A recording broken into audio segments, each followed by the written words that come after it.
said for a couple of months now, and we have gathered enough evidence to conclude that was in fact a bro moment. It sure was a bro moment, and we're live! Put the statue on Hello, stream. internet people. Put it on stream. Put it on style. stream. Let me go into announcements real quick and tag streamed hams. Oh yeah, I was gonna fucking at you saying, should I fucking at people early? I mean, this? yeah, I gave you the authority to do it, so you can go ahead. Yeah, I didn't want to like step on toes or anything or do a double announcement. Here's the photo of Arcruid that Yes, that, nice. Yeah. Thank you very much. This brings me joy. It's very nice. Yes, it's very cute. Arc, my first waifu. Oh! Don't forget, you can do emotes and it'll show up on the thing if you want to be a cool little gamer man or woman or person. Anything in between. You can be a gamer, and that's the most important thing in the world. Yes. Well, you can't use the gamer language. Oh, by the way, Orange, did you already set up your World at War crew, or is it not too late for me to join? I don't.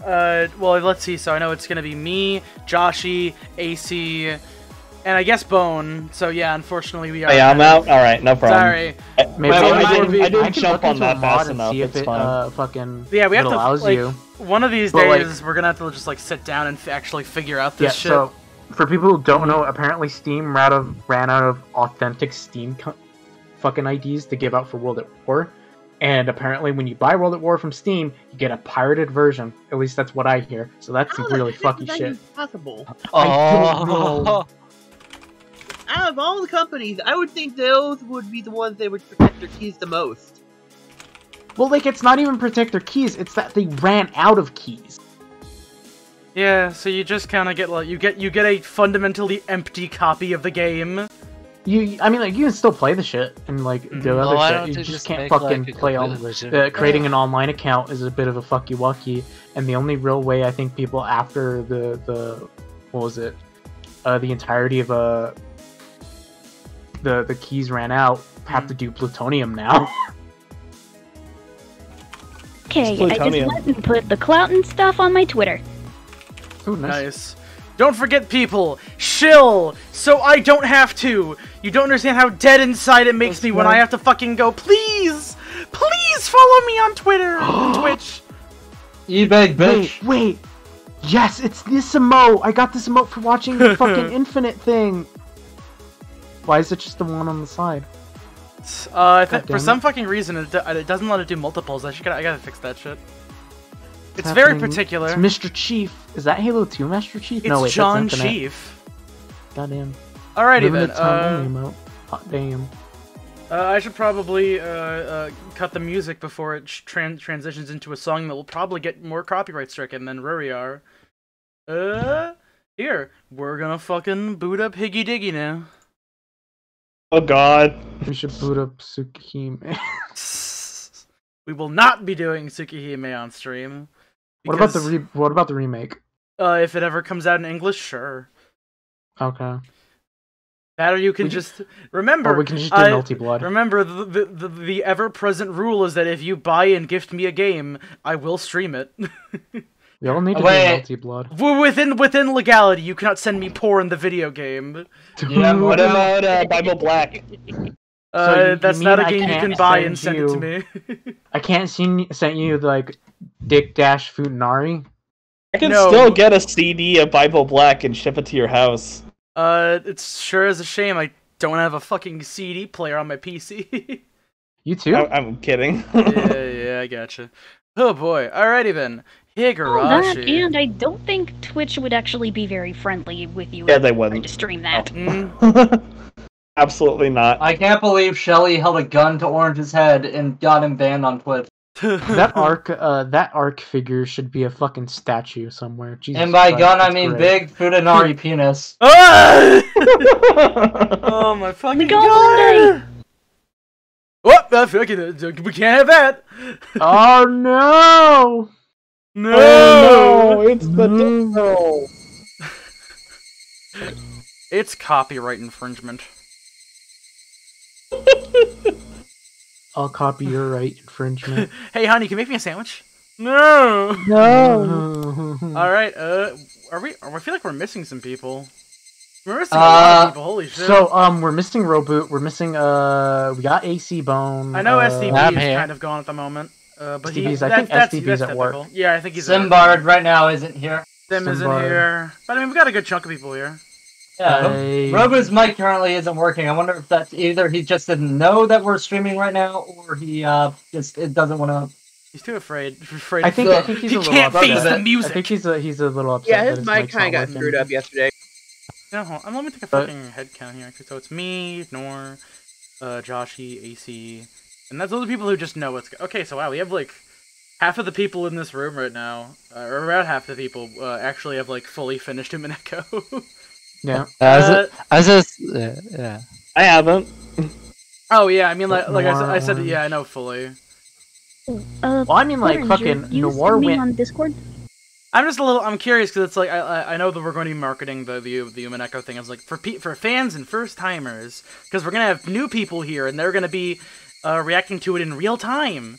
And I feel like we don't have enough new people in here a little bit. Well, I mean like a good half and half is fine. I guess I know. You should stream in the Discord. It actually by the works way. better because half the people are like, "Hey, look at this thing," and then the other half are like, "Oh my god, it's a thing!" Mm-hmm. I think this weekend I'll record the shelling video, where I'm like, "Hey, do it. This is happening." Announce that my shitty voice will finally do a roll. Attention, all Umineko fans. I have to do in like the announcing voice. Man. Attention, all Umineko fans. Get a drum roll. I can't wait until I voice actual main character. Mm-hmm. Attention, all Stardust Crusaders. Why the fuck did they have so many like pages of fucking saves? This game does not need this many save slots. Hey, Umineko only has a limited amount, doesn't it? Yeah, like way less than this. Yeah. Alrighty then. Well, without someone who actively plays a bunch of other visual novels, sometimes people need those extra saves for rotations. You never know where the path will take you. Okay. To be fair, yeah. Yeah, I guess. Fucking Higurashi has thrown that curveball at us. I have faith in my ability to not Dramatical Murder, Fate Stay Night. I think isn't Dramatical Murder banned on Twitch? What? Let me see actually. Grammatical games banned on Twitch. No matter. Let's just go ahead and get right to it. Please and thank you. Dramatical Murder is banned on Twitch. Why is that, Kaneko? Hey, porn? Oh! Yeah, the I just typed in dramatic murder and I see why. They weren't lying. That anus really is defenseless. To be fair, oh boy, those are some boys kissing. Damn. Man, it's in the same category. Enemy's tamer. As games like Hoonie Pop, Suck My Dick or Die. Dramatical Murders has some great art style. Never heard of. I'm also I haven't heard that either. I'm not gonna say the full name of this one, but the phrase "violent semen inferno" is something I never thought I'd ever see. Hey. And that's only the second half of the title. We have fun here. Oh my god, I saw the full thing. Kaneko, why is this albino boy sucking blood from this blue hair boy? If I took the time to explain everything in Dramatical Murder, we'd be here all night. You also might be. I was saying, what is the point of Twitch like naming these like freaking H games as like you can't stream this? Well, like no shit. I mean, hey, Muv-Love isn't banned here, so maybe someday. That is strange, though. Doesn't Muv-Love have that one scene where the girl is going straight for the... Yeah. Yes. Yeah. We're not going to mention it here. Let's carry on. Don't forget your carnal relationship pass. I wish that Seikon no Quasar had a visual novel we could read on stream. Casey, I think that title's banned for other reasons besides porn. Yeah, I know, but... Sort of like how hatred would just be banned regardless. I mean, hatred's banned, actually. Wait, is hatred banned? I thought it wasn't. No, it's not. It's not. It's an edgy. It's just an edgy. Oh wait, no. There's a blanket ban on any game that's rated adults only, and that game actually is. That game's rated adults only, so no, you can't stream it on Twitch. Version of hatred. All right, so enough talking about what things we can't watch on Twitch.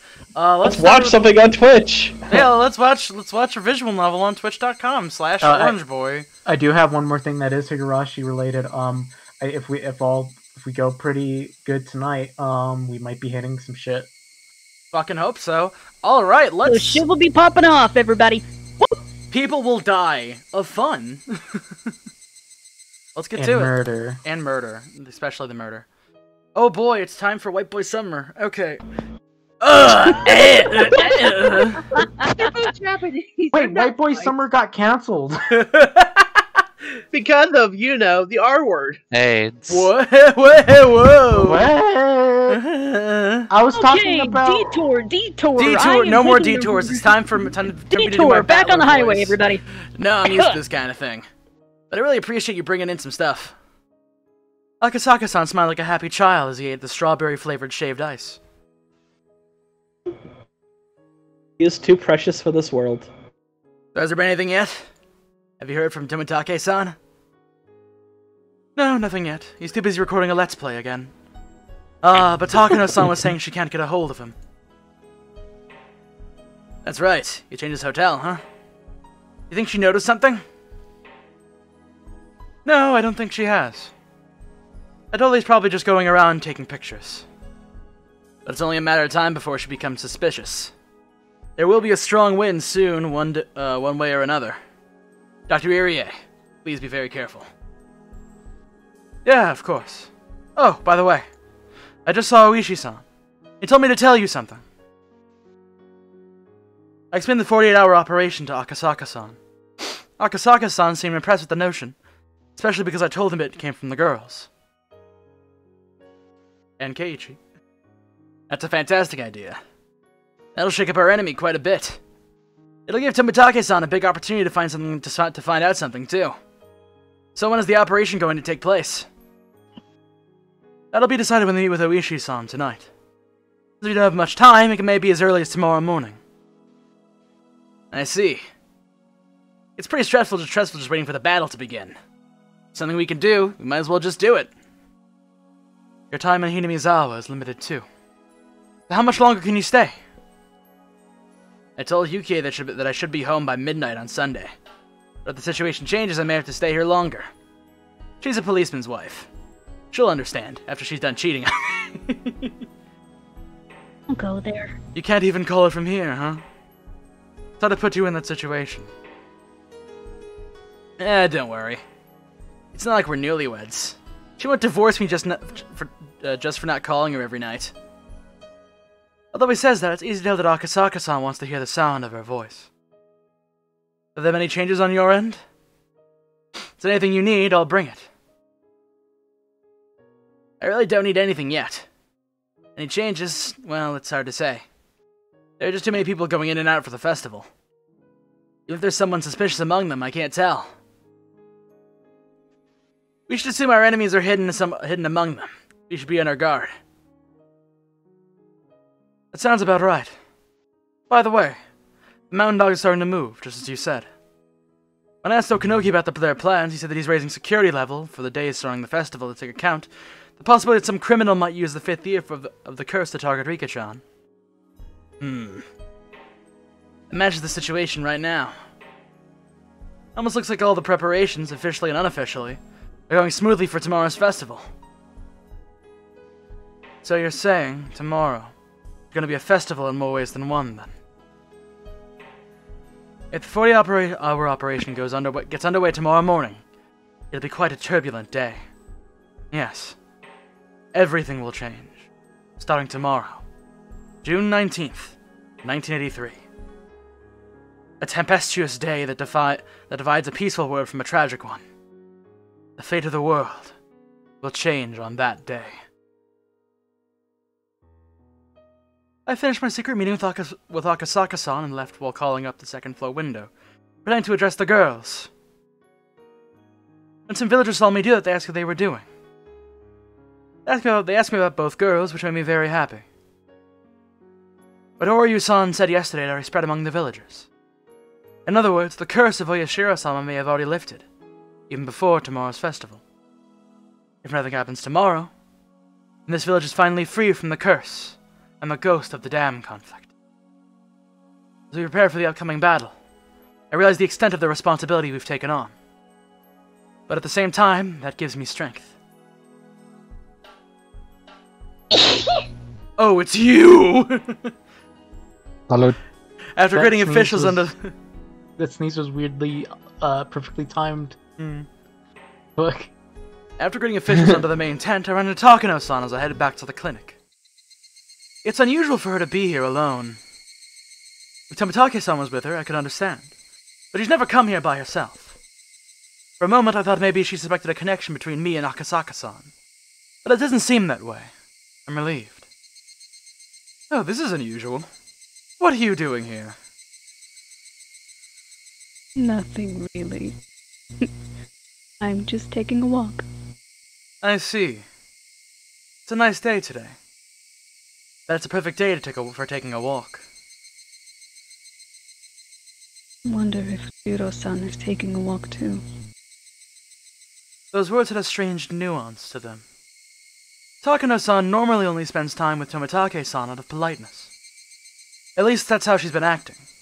When I heard her say that, I was a little surprised. Maybe so. He's from Tokyo. I'm sure he's enjoying the fresh air and the beauty of Hinamizawa. Director, do you have any idea where Jiro-san went? No, I don't. He didn't come to the meeting last night. It was a good thing someone else was there to take his place, but he should have been there. He's neglecting his job, don't you think? This is going in the wrong direction. I have to change the subject. Well, I'm sure he needed a little break. I bet he wanted to be alone. Just like you.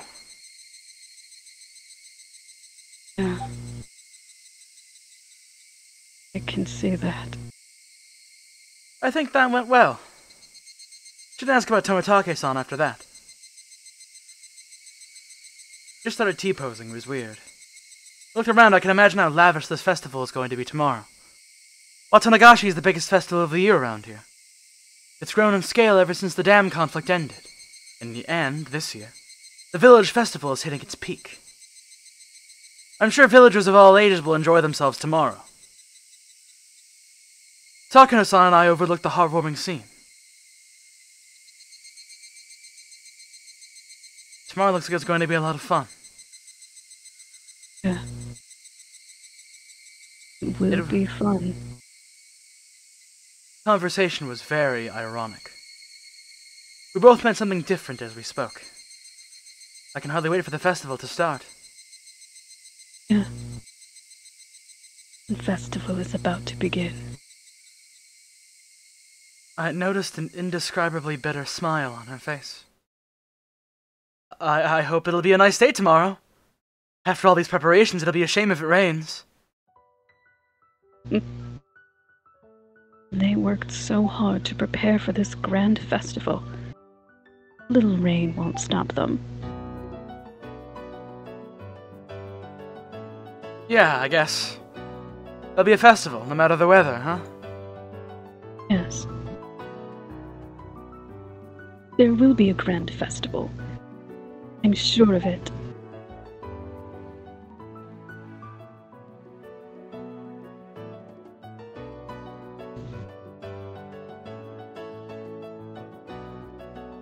Oishan agreed to participate. In other words, he had given us the green light. Good job. Bet you had some difficulties. No, not really. They actually agreed pretty easily. Boy, how nice it is to be young. I was the only one who struggled to make a decision. Pitiful, huh? We can't turn back anymore. I'll give it everything I have. Oishi-san was always a man with great presence. He seemed pretty reliable when he's that determined. This will work. This operation will be a success. The enemy is unthinkably strong, but we're going on the offensive first. It's like in sumo, right? No matter how huge the opponent may be, Just as the entire match can be settled in an instant with a quick shift in stance during the opening rush. Eureka? Doesn't it feel reassuring to have this many people on your side? I don't intend on refuting you anymore. I was almost ready to give up just a few days ago, but now, I can't believe how much the situation has evolved. Just might be possible to change our fate after all. Yeah, that's not good enough! Right. Shouldn't say we might change our fate. You will change it. You will win. You will defeat fate. In any case, the timing of our trap is extremely important.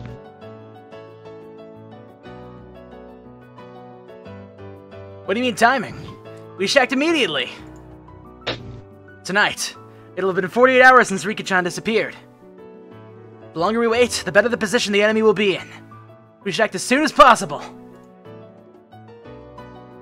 It's true. If we're too careful, that will give them more time. Defense ought to be cautious, but our offense ought to be bold.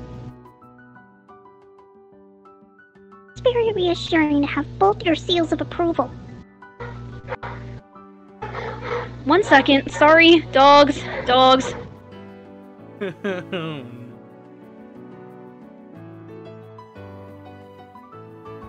Anyway, hi, Robot.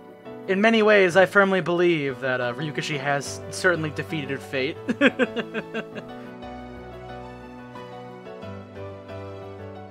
Let's just enjoy this sick piano. Yeah. I mean, we should say something. It's a stream. People are hypothetically watching this, Bone Bard. If Rika only had Mjolnir Dogs are gen armor. completely crazy, and Apollo likes it whenever he tries to bark at the back door. Very true. My brother's girlfriend, I shouldn't say girlfriend because they're now wife and husband. Wife has a fucking dog named Apollo. This Apollo is a big doofus. This one's the one I know is a small one with bad breath. Anyways. Oh fuck! Is the Dead by Daylight anniversary reveal happening? When is this? What the fuck?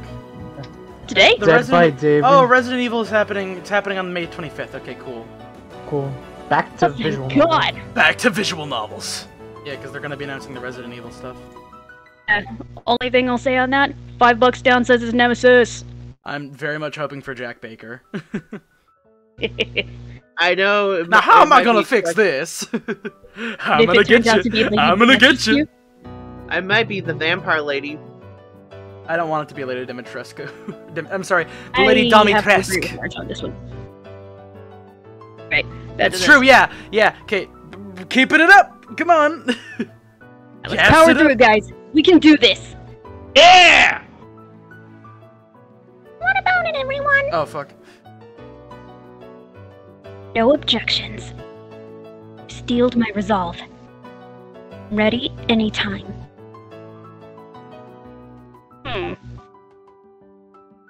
The time yet? What do you think, Satoko? To go with haste, of course, but right now may be a little too hasty. For to surprise them, I think we should do it more carefully. The surprise attack should take place at night. Is there any better timing than now?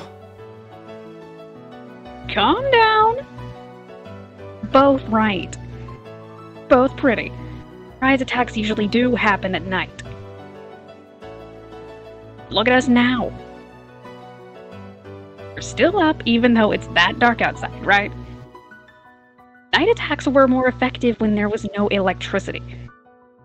Nowadays, surprise attacks don't always have to take place in the middle of the night. There's an even better time than that. Is there really a better time for a surprise attack? Oh. I understand. Daybreak sortie, right? Oh? You know some interesting terms, don't you? Surely the worst time to call someone is not in the middle of the night, but early in the morning. People can't even think straight when they're half asleep. Bird. Surprise attack at dawn! Yeah, that's a great time to do it. It's like some kind of Higurashi daybreak or something. Yeah. I think that'll be the most effective time. Knowing how Takano-san is, it's more than likely she'll do something to make it look like the 5th year's curse. She'll try it tomorrow night.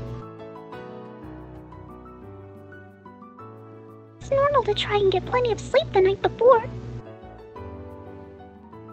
I now know the perfect time to spring my traps. A surprise attack at dawn. Man, that sounds badass. I always want to do something like that. I'm fired up. Oh. You're just like my men, Mayabara-san. Hey, does that mean I'm the only man involved who isn't psyched? My, oh my. Alright! Ready then? The 48-hour operation commences tomorrow at dawn! The question is, how will they react? We'll be confusing them, and once we see their response, we'll attack. This is a raid! Okay. The leader of this club, I now decree that the 48-hour operation is now in effect. We'll carry out our tasks at 4 a.m. tomorrow morning. Don't sleep in. We get busy all of a sudden. All members should be ready for an immediate response. Prepare yourselves physically and mentally. Don't forget, the fate of Hinamizawa rides on this battle. Enemy's conspiracy could end up destroying this village. Huh. We'll never let that happen. Well, we'll see how the enemy will react. They become demons or serpents. Maybe they'll become kittens. Oh, how cute of them! Don't think so. Something huge will happen for sure. This is a little like an earthquake. And that's forewarning of a huge tsunami. You're right. Feel that little earthquake too. We'll create that huge tsunami. Either the village or the enemy will be swallowed by it. We'll ride that huge wave for as long as we can!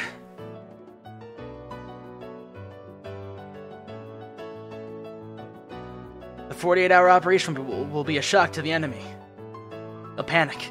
Their pace will be off, and they'll be guaranteed to slip up somehow.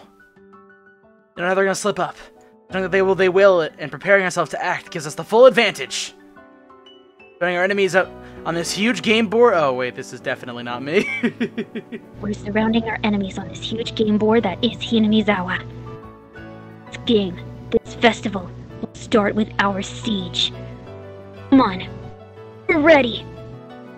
Ready for June 19th, 1983.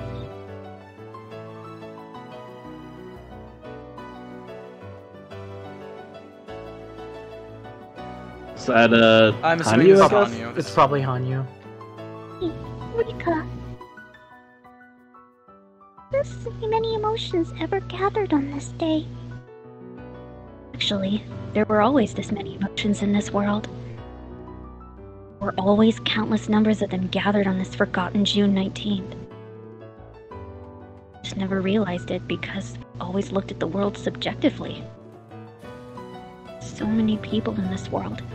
Each of them has a very important emotions. Countless feelings are collecting together and giving shape to this world, this fragment. How many emotions and a world will we see? What kind of fragment will we be granted? Who will win? You know, for us. Time to find out is now. Let's open it. Open the door to June 19th of 1983.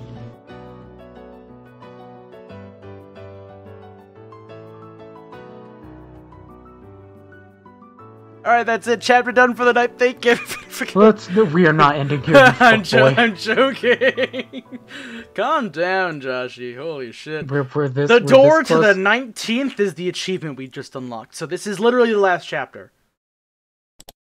Yeah, let's do this thing. If you end at this chapter, your spinal cord will be severed. Oh. Yeah. Anyway, I'm not entirely sure who says a line. I think it's not a named character, and if it isn't, I totally want to play that person. Okay. That's coming up. Bird can do. Cool. Well, without further fucking ado. You have any tips? Let's get right in. No, we don't. Let's get right into it. Moon. Alright. Let's do this. Tsukihime. I'm gonna say Congo. Alright. It was past midnight and almost dawn. Very quiet time of the night where staying up late and getting up early melded together. Oh my god, that is so fucking real. Oh wait, this is okay. This is like generic. Okay. Are you mind if I keep going though? Yeah, sure. You can just keep going. Fuck it. Sweet. Exact thing was happening in the offices of the Okanogi gardeners. There were only 2 people on guard duty, and they were playing cards. They weren't sentries. They really didn't need to be on guard all the time. However, they weren't allowed to fall asleep either. If the TV broadcast went off the air a little past midnight, they usually ended up playing cards. Suddenly, the phone rang. Someone was right nearby, so one of them answered immediately. I guess I think this might be it, so I'll do this. Mm-hmm. Thank you for calling. This is Okanoki Gardeners. Yes? What? Suddenly, the man taking the call stood up with a jolt. Even hit his knee against the desk, but he was too panicked to care. Okay, now Orange, you can take over because if Takano's dash in here. to the underground security room in a hurry. So much. I'm sorry to bother you, Major. Get the coffee. I'm very curious. What does Tired Takano look like? Whoa! Tired Takano's just horny. Is Takano perpetually horny in the original? It looks like he just used Photoshop to warp her eyes downward. Isn't that the one Joshi used for the yeah, I did. Alright. Give me an update. You sure about this? Yes. 4:15 a.m., a body was found in the Okinomiya jurisdiction, who was identified as R. How could that be? Laura's homesick with a cold, isn't she? You were observing her, weren't you? Major, there's more. According to an intelligence agent at Okinomiya PD, at least 48 hours have passed since her death. Takano could feel her blood freezing, starting from her feet. Just couldn't believe what was happening. At least 48 hours? At least 48 hours since the death of the Queen Carrier? Takano just couldn't understand. It can't be right. Why are the villagers still so composed? They could have developed terminal symptoms as early as after 36 hours, which was last night. But according to the intelligence agent, this is reliable information. And the station was even put under a gag order because they were fearful of the religious impact it could have on the village. What do you mean? Who do you have observing that house? Major, our observation system is perfect. Ikafurude is there at the house. Ever since we started, she hasn't even stepped out of the house once. Dr. Irie confirmed it himself. It's just impossible. And how do you explain this? Police department is saying the body is Rika and that it's been over 48 hours since her death, right? Are you telling me they're lying?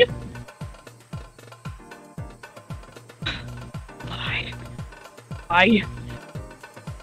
That's it. Maybe it's a mistake. I was planning to fake my death using an operative from within the Gifu Police Department tonight. It's the same thing. It's a lie. Must be a mistake. Takano wasn't confused because she was still half asleep.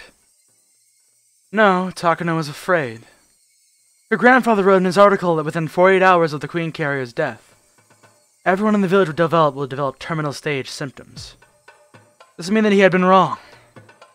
What about everyone who believes in his words? What would they think?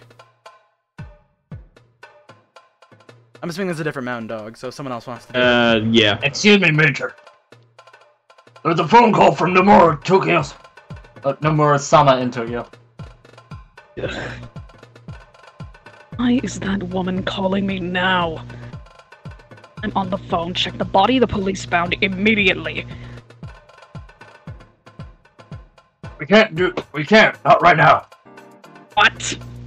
When our agents come in, we'll have them approach the station and observe what's going on. What time is that? 5? 6? Needs to be done as soon as possible. Tell them to hurry up.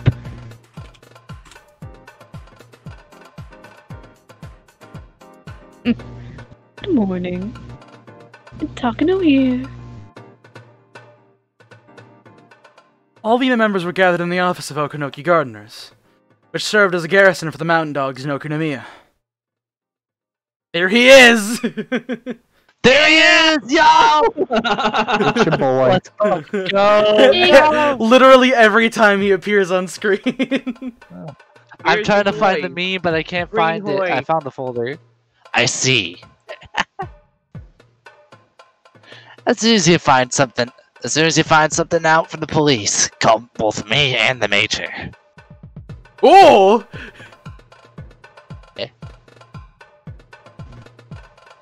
By the way, so I'm actually curious. What does his angry sprite said look the like? line. Oh, he's got Holy shit! He's got the look at that fangs. Oh my face. god, That's he's a super fucking gremlin. demon. He is definitely a gremlin. He's a green goblin. Looks like he'd be about Pouty ready to start right there. singing Itsy Bitsy Spider and chase around a red suited man. It's these You won't get away this Yeah, time, yeah, Spider-Man! Down came the rain and wash. Okay, I'll stop. I was gonna say, regarding the observation system at our residence, why didn't you confirm that she was home? Oh. We assumed she didn't pick up the phone because she was sick with a cold. Dr. Irie went by and confirmed her presence, so we just took him as word. Naive. Alright, now I have to see what his other one is like. Oh, okay. What? Not really much of a change. Is he Josuke posing? He's always doing Oh. that. So there is someone at the R residence, that's for sure, right? Yes. There's someone there. Commander.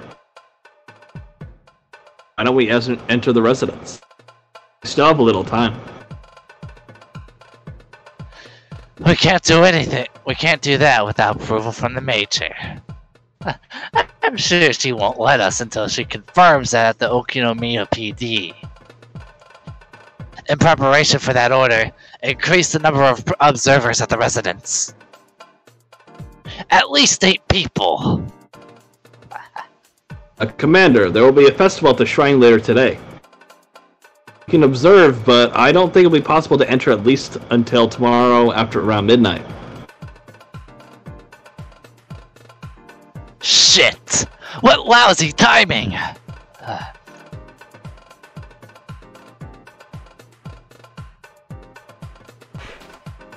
I said the line, wait. Yo, I didn't hear you say wait.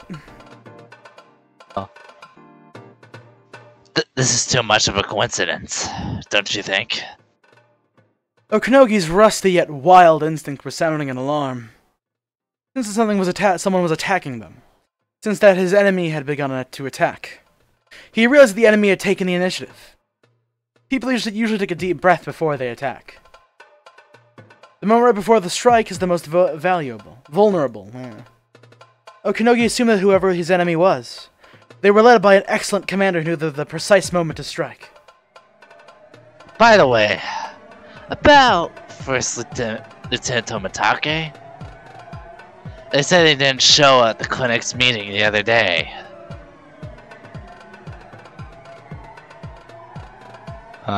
Is that right?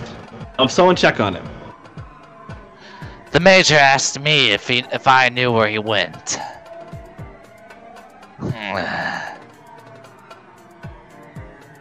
Think it's First Lieutenant Tomitake? Have Nightingale check Tomitake's hotel room. Shit! He tricked us! No! They were discovered! Snake?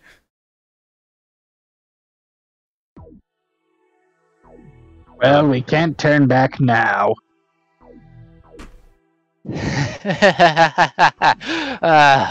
Let's see what happens next. Kumagai was trembling with excitement. Kuma-chan! Hold on a sec. Fucking, my whole setup's fucking up right now. Kuma-chan! I'm going to check the communication center. Hold down the fort. You bet. Nobody will get through here over my dead body. All I have to do now is handle the phone calls. I'm going back to my post. Kumagai, take care of this place, okay? You can count on me. Kumagai closed the door quietly and stood in front of it. This was his chance to show Oishi what he was made of. Oishi was on his way to the communication center. All radio communications and phone calls passed through there first. During business hours, each section answers its own phone calls. When they aren't open, the communication center answers them instead. Yeah. How's it going here? Well, there was an outside call for forensic calling directly a few minutes ago. Who called? Chief Inspector Otaka. Ah, Otaka-kun. Huh. Oishi grinned. The enemy had started to move. They must have bribed someone inside the police department to be their spy. And he started to move, just as they planned. Oishi was surprised to learn that it had been Utaka. Oishi never liked Utaka because he constantly boasted about his academic background and always opposed Oishi, who believed in relying on experience. They didn't get along well when they all worked together at the prefectural police department. The phone call has ended. I'm gonna ask the old man. Let's see. Hello! Oh, it's me. Don't worry. So, how was it? No. That greenhorn sure put on airs. So I just snubbed him. The idiot sure got mad. He'll come here as soon as the marshal gets in. That's so like him. He can't even fight by himself. This is getting more interesting by the minute. That phone call woke me up completely. Just like you said. There are plenty of suspicious goings-on out there. I can just feel it. By the way, is this just me, or is Orange's mic suddenly hitting the left ear a lot more than the right, or is that just me? I think that's just you. It's just you. Oh, yeah. Alright, my bad. Sorry for interrupting. Well, things are getting interesting now. What's up next? Hey, demons, over here. Come further in. What? What was that line? I have a feeling this isn't actually me doing the narration, but fuck it. Hello, this is Tomitake! Good morning, First Lieutenant Tomitake. Wait, no, the Bloodhounds are the good guys. Bloodhounds are the good guys. And that sounds like a normal voice. Maybe serious. somebody who hasn't spoken yet. Ashi? Wait, why me? I have my window open. Even more reason. I mean, I'll do it if no one else wants to. Yeah, go, Shelly. Go. Alright. Good morning, First Lieutenant Tomitake. Sorry to bother you this early. I'm calling to let you know that the mountain dogs have made a move. have drunk their Mountain Dew. A little while ago, all the members were called in because of an emergency. Oh no, I don't know the reason yet. That was actually a terrible joke, I'm sorry. I think that was Robo's role, actually. Sorry, Robo. Whatever. I see. So it's finally started. Mitake turned on the light next to his bed and put on his glasses as he answered. Also, there's been a rumor going around the police department over there. Haven't confirmed it yet, but the Queen Carrier's dead body was found. What? Tell me more! Supposedly, an unidentified body turned out to be Rika Furude. So that she died over 48 hours ago. As a time limit in Emergency Manual 34, there's been no change in Hinamizawa so far. Have you heard anything? No, I'm an Okinomiya, so I don't know. But that isn't possible! Must be some kind of mistake. That's what we think too. But according to our analysis, the information is very reliable, and it's almost a certainty. I haven't confirmed it yet, but multiple forensic department workers have testified. Anyway, so the Bloodhounds are the on the good side of the schism in the Alphabet Project, Bloodhounds right? are the good paramilitary corporation. Bloodhound's good, Yama Inu bad. Wait, did they work with Akasaka? Yes. No. Yes? I think so. But they also work for the Ultranationalists, or no? It doesn't matter. Anyways, but Mitake realized something. He realized that note that the Okinomiya police station was Oishi's territory. He also realized it must be the work of Rika and her friends. Mitake tried to think calmly. Even if they didn't know who their enemy was, it's obvious the emergency manual is the signal for an explosion. They must have come up with the idea to destroy that signal. The foundation of the emergency manual is that unless something is done about it, in 48 hours after the Queen Carrier's deaths, all the villagers will develop terminal stage symptoms. So if nothing happens after 48 hours, there's no need for the emergency manual. And with that, the mountain dogs have been called in.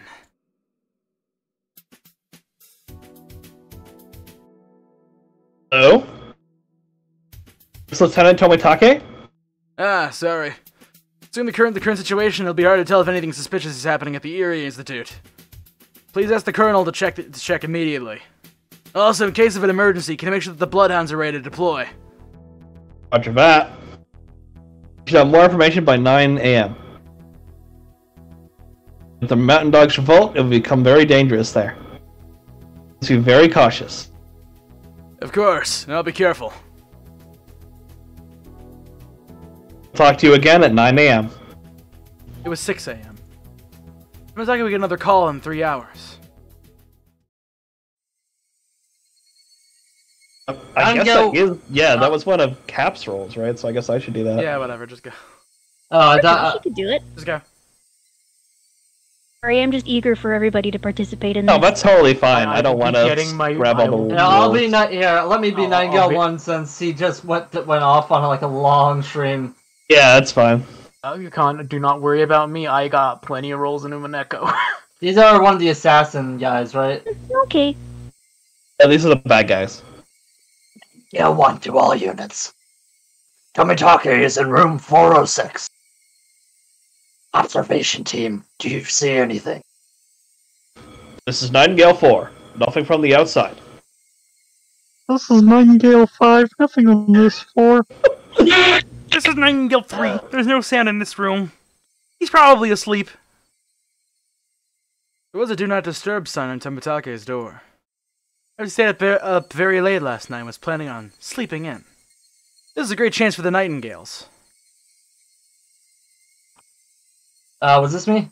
Yes. You're 1. Be sure to capture him alive.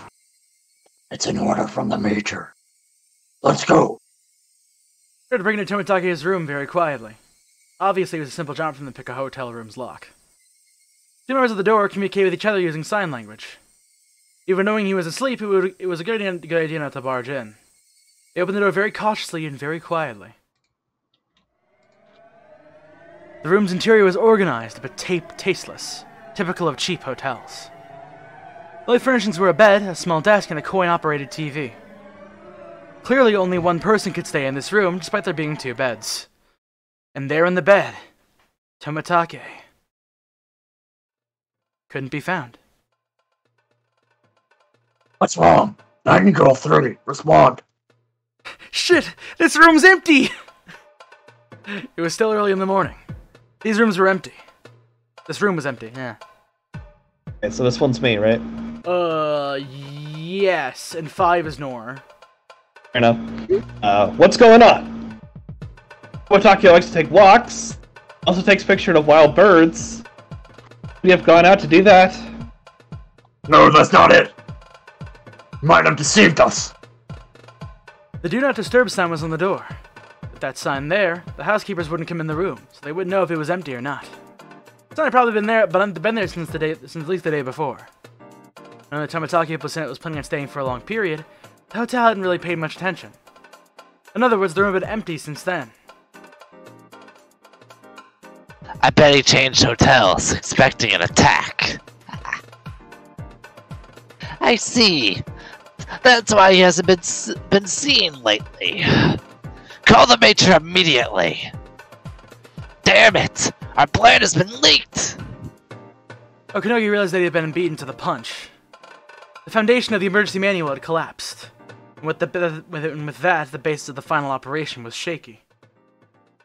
Okanogi felt that the Major had panicked and rushed into confirming what was going on too hastily. If Tomitake suspected us and went into hiding, then after caught wind of that, he was sure to come and grab us by our tails. Everything is just too convenient. Shit, this must be exactly what the enemy planned. Okanogi tried to calm himself. If he was going to investigate in secret, he could assume that Tomitake was still nearby. The Department of Tokyo must be the one conducting the investigation. They must be waiting somewhere for a report from that department. Tomitake was probably at a new hotel. Probably somewhere in Okonomiya. Get in touch with Crow in Tokyo. I'm very fucking curious. He does it. Ah! That's good. Gives you the wink. There must be someone reporting him, regularly. Find the number they're calling. If the number is somewhere else in Shishibone City, bingo. Okanogi was confident about his hunch. But if what he was thinking is correct, that meant his identity was about to be exposed. Else meant his operation had failed before it even started. But it wasn't a checkmate quite yet. If he could prove that the dead body at the Okonomiya police station wasn't R, then everything would go back to square one.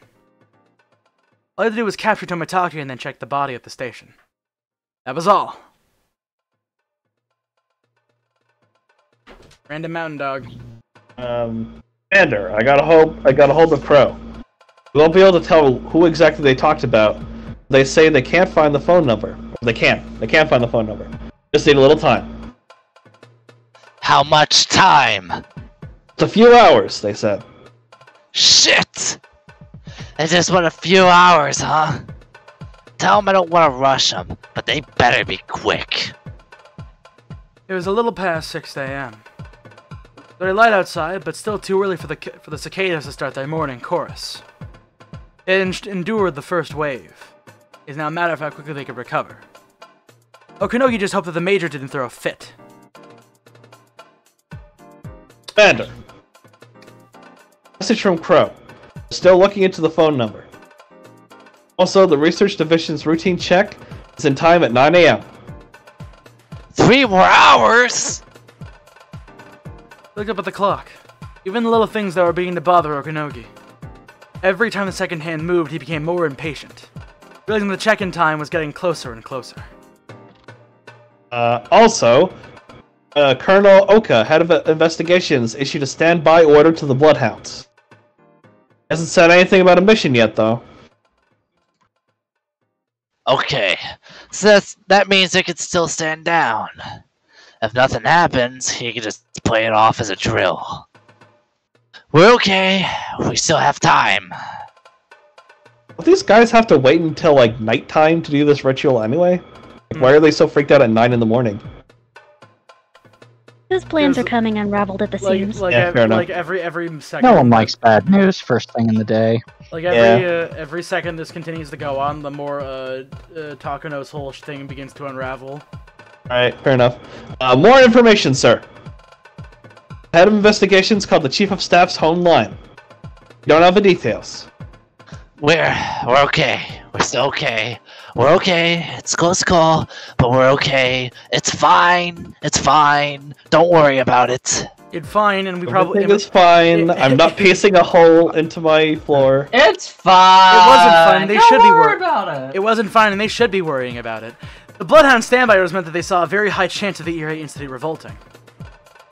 Frankly, I find Irie very revolting. The people on site must be practically certain of it.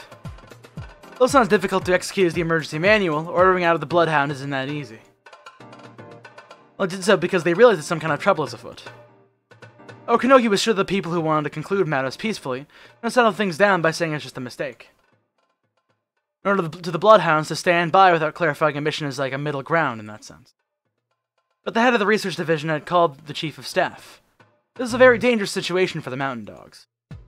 In other words, the higher ranks of the SDF, even people even higher than them, has said the Bloodhounds could take the field. The uniforms are hot-blooded. The suits always push for peaceful resolutions. They still haven't decided which way they want to go yet. Our loss wasn't certain yet. When our tie, everything was riding on the same table. If that was the case, the call coming in at 9 AM from the research division didn't bode well. Okanogi couldn't say why, but he had that impression. It was just his wild instincts doing its job. He guessed that the people in Tokyo were going to ask Tomitake about the situation in detail, and decide what to do based on that. Also, the head of the division, or even the chief of staff himself, might come on the phone. And the Bloodhounds might get an order as soon as the 9 AM phone conversation was over, which resulted in his defeat. Tokyo was still unsure. Some were still thinking it was some kind of mistake, or if they wanted to think it was some kind of mistake. If Tomitake didn't answer the phone, they might send some people immediately, but they wouldn't order out the Bloodhounds. There's a chance it could end in a draw. Found out that the body didn't actually belong to R, then, although it would corner them, they still had a good chance of winning. There's the possibility of a complete victory. Okanogi knew that Takano's clients hadn't ordered anything else but exactly that. He didn't want to admit it, but the enemy's surprise attack had succeeded.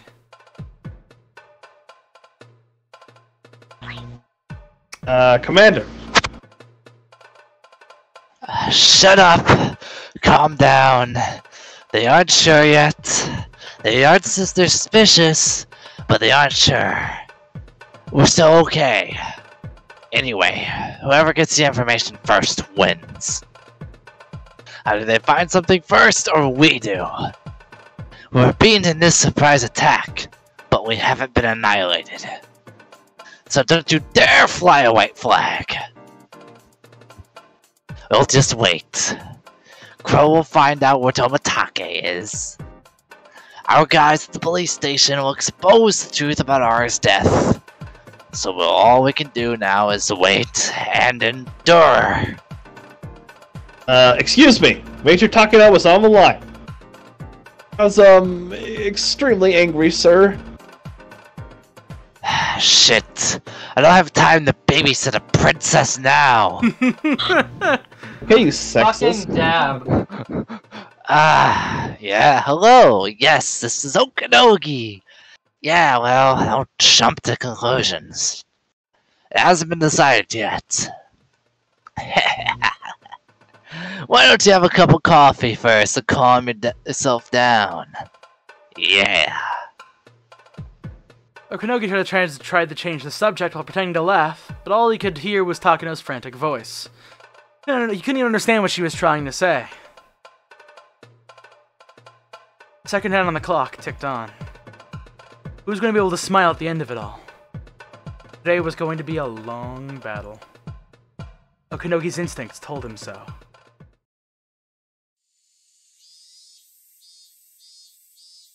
How are you doing? Who was it? It was our marshal. They're gaining strength. But he's no match for me. Does he really think an office worker can win against a technician? But I'm glad he's playing golf today. If he actually came over, it would have gotten a little complicated. Did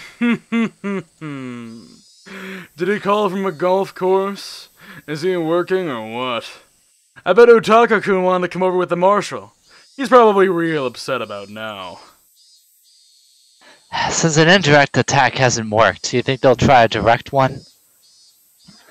Will Otaka come here? If he can't get a hold of the chief, he'll have to.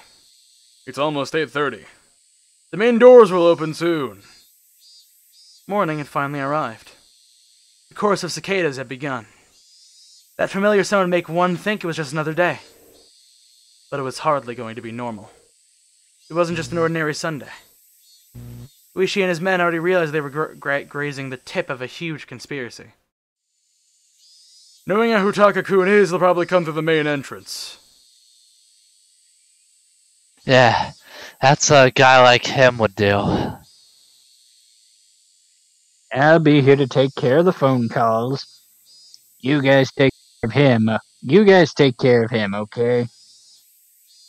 Okay, I'll go welcome him. Kuma-chan, take care of this place. If need be, I'll kneel him in the nuts again. Epic.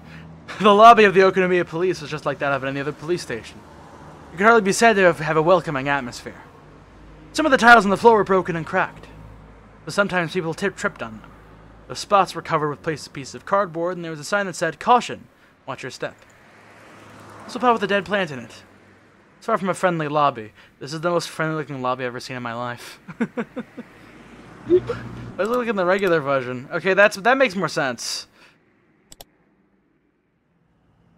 Unlike hospitals and banks, there wasn't a line of people at the counters of the police station. There were a few sitting on a sofa waiting for the counters to open. And they would open soon. Some workers were standing by on the other side of the counters. Utaka was snobbish enough that Oishi didn't want to deal with him first thing in the morning. If only he was a pretty young woman with big boobs. That came out of nowhere. Oishi loves those bunny girls. After my own heart. Oishi has been on a very important job. If Utaka found that Rika Furude's death had been faked, the operation would be finished. We'll only be able to shake up the enemy now, while Rika Furude's death is still in the books. They stalled for every minute, every second they could. So Tomitaka could seize hold of the tail that was popping out. So, if the truth about Rika Furude's death was exposed before Tomitaka had the chance, the enemy would recover. The emergency manual would regain its credibility. While the enemy wouldn't enact it immediately, they would try again for sure. Rika Furude detected the conspiracy ahead of time. That was a miracle. The divine winds. The monsoon. Japan had prevented Mongol invasions twice in the past with such miracles, but nothing like that happened during World War II. They might not be so lucky next time. They might not get another chance. Might not be the next time at all. If they defeated them this time, they would never win again. While it's possible to do some serious damage, a tied game would inevitably lead to the enemy's victory. They had to completely expose what the enemy was up to, allowing Tomitaka to call in a suppression unit to defeat them. That was why Oishi had to stop their vanguard here. His job, therefore, was an extremely important one. If the enemy's conspiracy succeeded, Hinazawa would be destroyed and more than 2,000 villagers would be executed in a gas disaster. Either way, the incident would never go public. People's lives depended on it. Oishi was violating his professional duties. However, he had to do what was right. Oishi thought back to when the old man taught him that. Someone who, despite the hot weather, was wearing a suit, came in through the automatic sliding door. He had 2 of his colleagues with him. He was showing off his authority like he always did. Good morning, Utaka-kun. Okay, somebody's gotta make this dude sound like a total prick. Okay, Jelly. Jelly, there? Jelly? Jelly? Oh shit, my mic was muted, sorry. Yeah. Well. Good morning, Oishi-san. This guy is like a hardcore military man.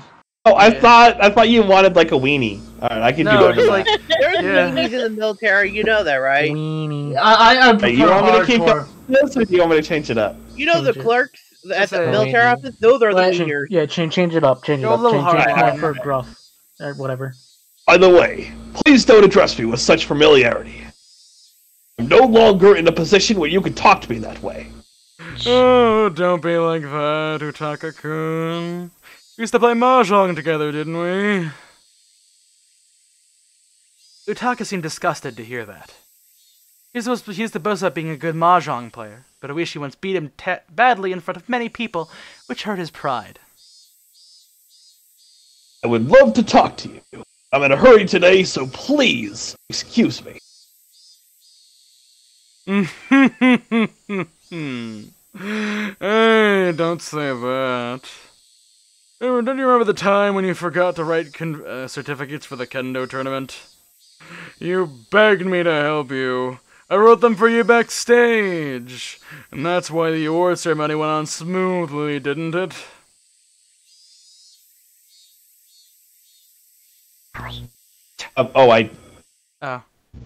I said I did the sound effect. I truly appreciate that. It has nothing to do with this right now. Oh, I didn't know you appreciated it. Sorry about that. I've never heard anything like that before. Down at the prefecture station, they think I begged to write it. And then you turned the offer down and let me write it for you.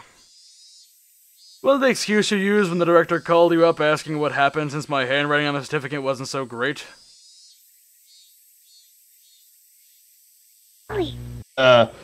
Well, I don't know. Maybe someone misunderstood? Very least, I never said such a thing. And sorry, these names are so, like, pretty similar, so I keep thinking it's still Oishi talking. Look for tan names. Yeah, the tan name is the one you want. Okay. You said the thing. I said the line. You already said the line, Orange. Laugh. The The prefectural police headquarters may be your territory, but unfortunately, this is the Okonomiya PD. You won't get your own way here. Oh. And what do you mean by that, Oishi-san? I don't know why you're here. I don't know why you're here, but your jurisdiction is in Gogura, not Okonomiya. I'd like to ask you to leave. Under what authority? And what authorization do you have to be here? I'm in the middle of a classified investigation on behalf of headquarters. I've heard that there's an unidentified body relating to the investigation here. Well then, please inquire on the phone. Okonomiya isn't a rich neighborhood. This isn't a place where someone in a custom-made suit should be. I see. So you're ganging up with the guys in forensics, huh? There should be an order from the marshal to hand over the autopsy report to the prefecture police headquarters. And there should have been an explanation to the marshal from the forensics department already. The body is still being examined. If it was up on our part, there's been a rumor going around about that the body was already identified. Anyway, they need a little bit more time to finish up the report. Then I would like to attend the autopsy. No. What? Requesting as the person in charge of this classified investigation at the prefectural headquarters. If that's the truth! Look, I don't doubt your policeman's spirit. The policeman's spirit is a noble one, see? Sure, no one would go into this business if we weren't getting paid for it.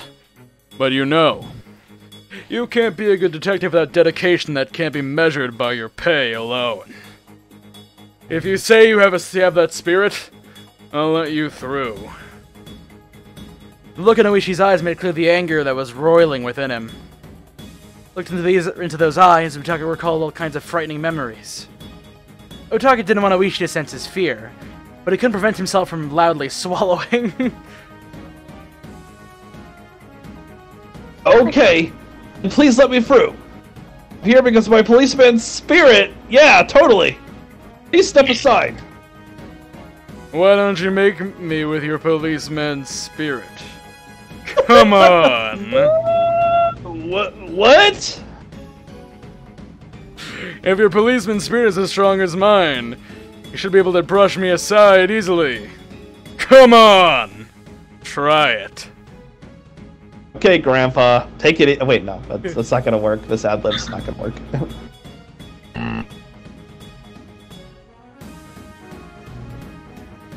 Oishi was obviously saying that if he had no intention of letting Utaka through. How could he do this? Utaka was confused.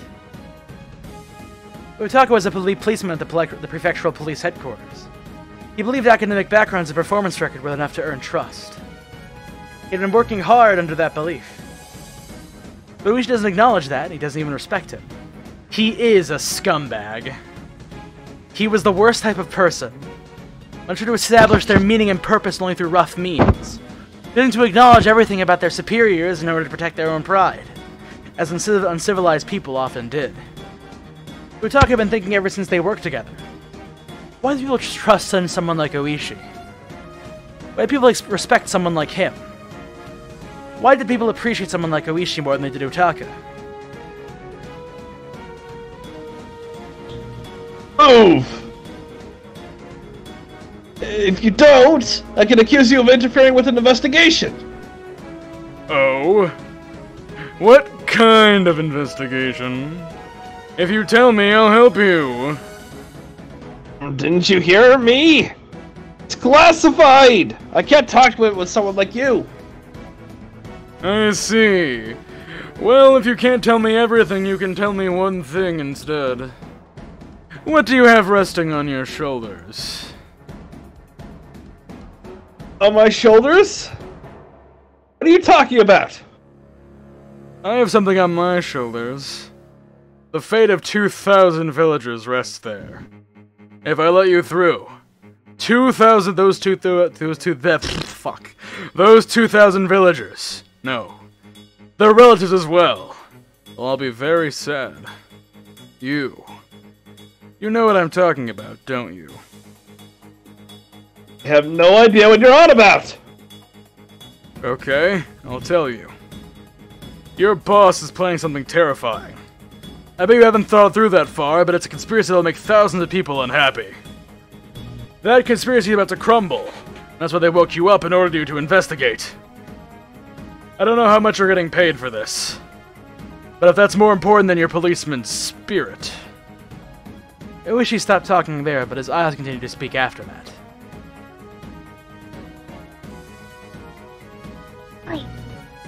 What in the world are you talking about? Anyway, please just let me through!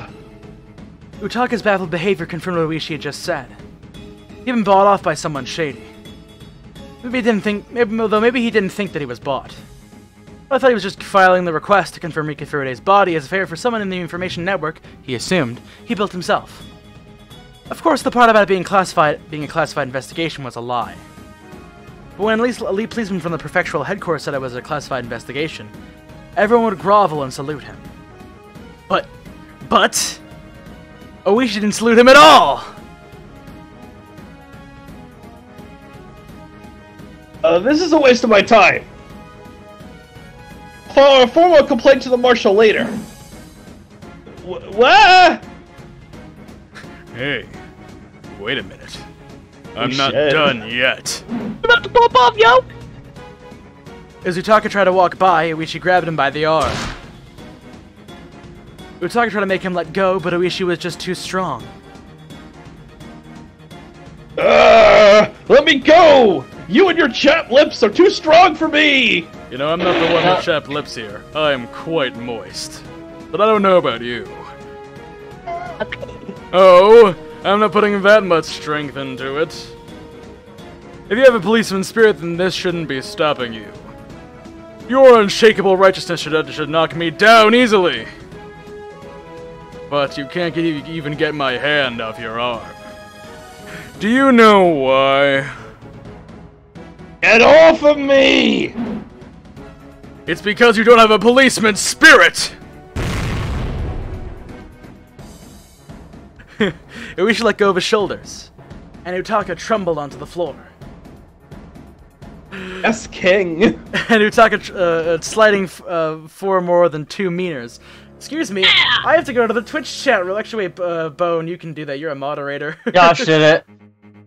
Already did it. Snipe that shit, thank God. Alright, anyways, go ahead, Jelly. What is this? This is interference with the investigation! Not to mention physical assault! This is interference with the government official executing his duties! No, wait, well, you even said my emblem. This is assault! Arrest him immediately!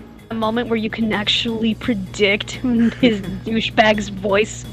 Utaka ordered his 2 colleagues around, but they didn't know what to do. Ueshi was also a policeman, and obviously there was something more going on between them. Besides, they could sense one thing. Their instincts were telling them that Ueshi was far stronger than them. They were no match at all! Random detective. What's going on, Oishi-san? Most was gathering in the lobby, and they all looked puzzled. Nothing much. This greenhorn from the prefectural headquarters demanded something selfish, so I just taught him a lesson. The officers alternatedly looked between Oishi and Utaka. Something was going on, but they didn't know the circumstance, so they didn't know which one to stop. Oishi was respected by the policemen of the Okonomiya station. Everyone respected him. If Oishi said that Utaka was being selfish, then he must be at fault. Oishi was generally seen as sensible. All of them thought that Oishi would only do this in a public place like a lobby. Something major. Utaka was feeling humiliated to get such attention. Instead of calmly hiding his humiliation with anger.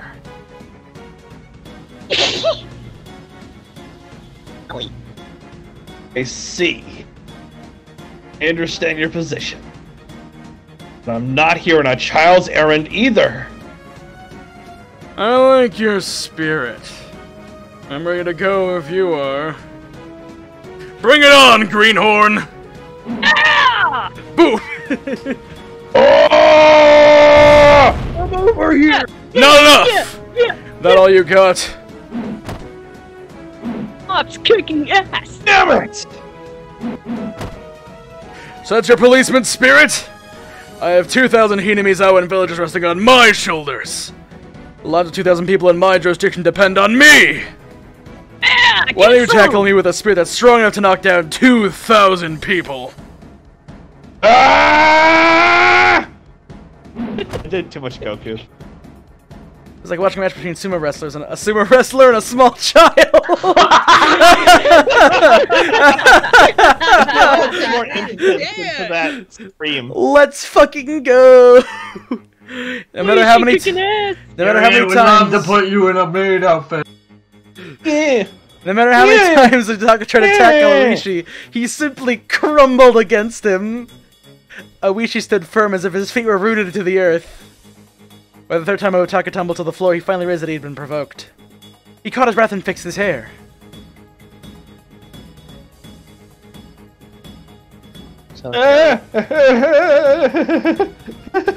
Okay. I'll tell you. The case I'm investigating has something to do with the Sonozaki family. I was asked by someone to check on something. Why are you beating around the bush? Can't you say it more directly than that? At any rate, we're questioning the death of that girl said to be the mascot for the religion here in Hinamizawa. I have to confirm she's dead or alive immediately. I told you we explained that over the phone. It's still under investigation.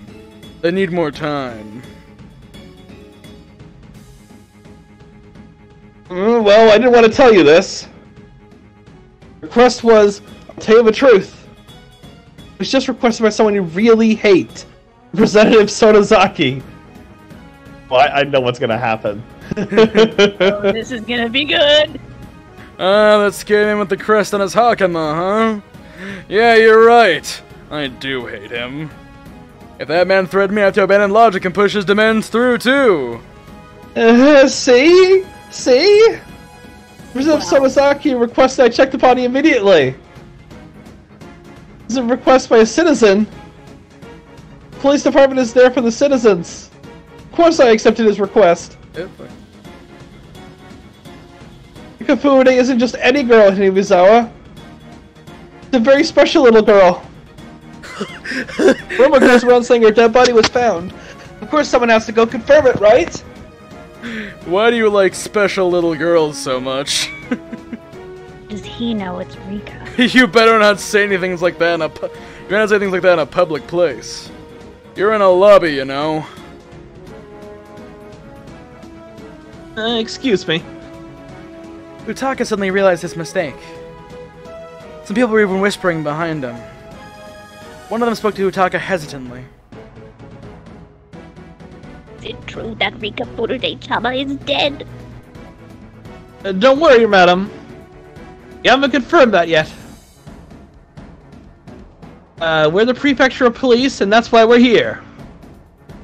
That's right. It's not certain yet. We're still investigating as we speak. We're only asking to attend the autopsy. You better think carefully. Here on behalf of Representative Sonozaki. Keep interfering, I'll tell him all about it. If that happens, you'll be in a tight spot, Oishi-san. Don't you think it's time to surrender? Representative Sonozaki was well known in the area as an extremely tough congressman. People who knew about him continued to whisper. Utaka grinned when he heard him whispering. He realized then that in Okunomiya, his threat was more effective than he thought it would be. Oh my. Do you really ask him to do that, Saburo-san? Hey, I believe it. Fucking shut up! I was gonna do it way louder, but I wasn't expecting her not to show I believe you are the Sonozaki representative. Sir, excuse me. Did Representative Sonozaki really ask you to do that? He certainly did. The representative asked me directly. So what about it? Oishi-san? Isn't it time to surrender? People continued to whisper. Representative Sonozaki is a big name around here, Utaka thought. Even gangsters give way if someone mentions his name here in Okunomiya.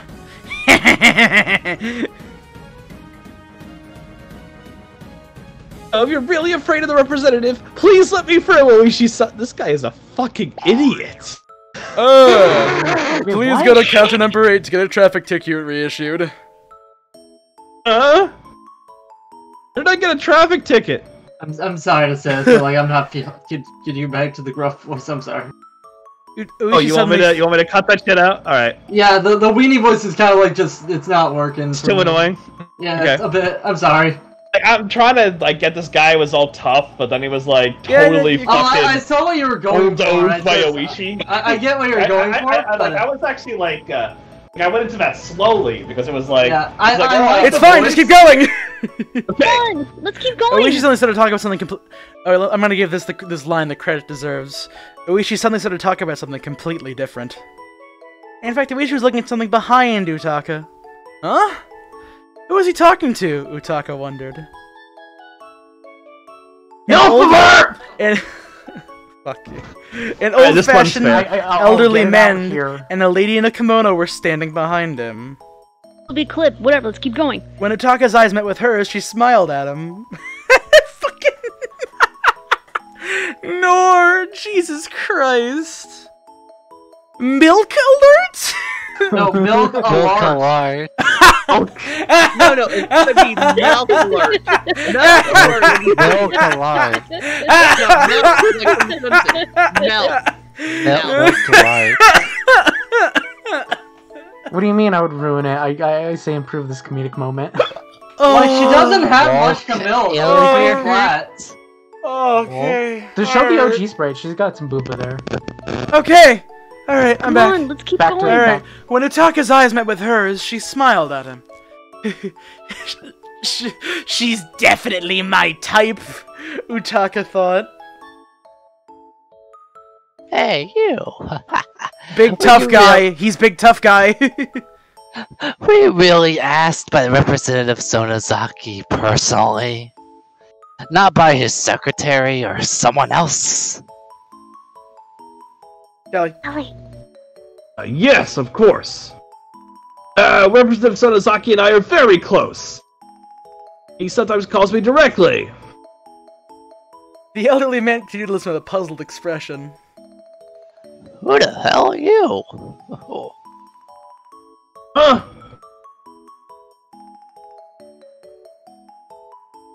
There's no need for me to introduce myself. I'm just an ordinary policeman with the prefecture police headquarters. What incredible timing, I mean. I can only laugh.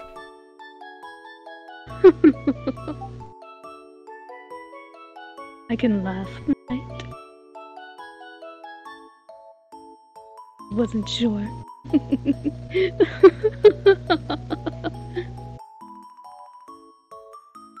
Utaka couldn't understand why Oishi and the lady were laughing. What are you doing here together? Well, you know. Remember that ticket? Didn't see the no left turn sign because of a tree branch. There was a policeman on a motorcycle waiting right at the exit, and I didn't think that was fair. Saburo-san said I should complain, so that's why he came along today. Roadside streets of the City Hall's jurisdiction. We get those complaints pretty often, but it's a rather complicated matter. I didn't like the fact that a policeman was waiting at the exit. So I'm here to complain about it. I understand. I'll take it to City Hall in the traffic section. Do you think you can settle this peacefully for today? If you say so, we'll leave quietly for today. He's just talking to a Yakuza. When Utaka realized they were Oishi's guests, he fixed his tie and spoke up. You'll have to pay for your traffic ticket. Law! You sure are annoying, aren't you? He is, isn't he? Very. Sometimes he can be pretty funny, though. I'm in the middle of an important conversation with Oishi-san. You're done. Please get going. Have a nice day. Grab.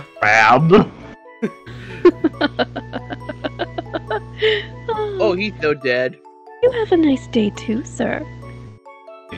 Does grab mean what I think it means? Grab.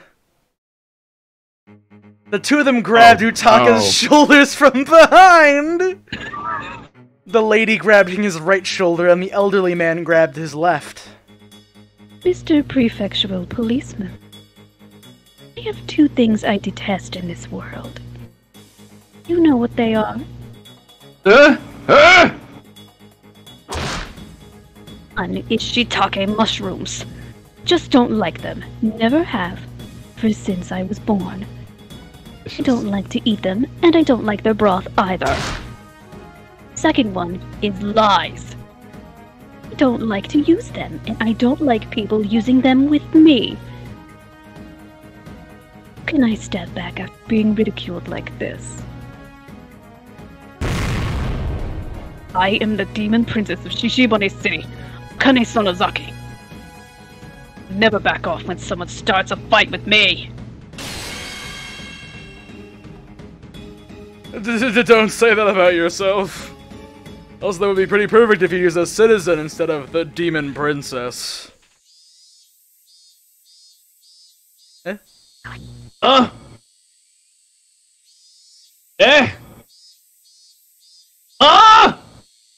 The police officers, the citizens in the lobby, and Utaka's colleagues didn't know what was going on.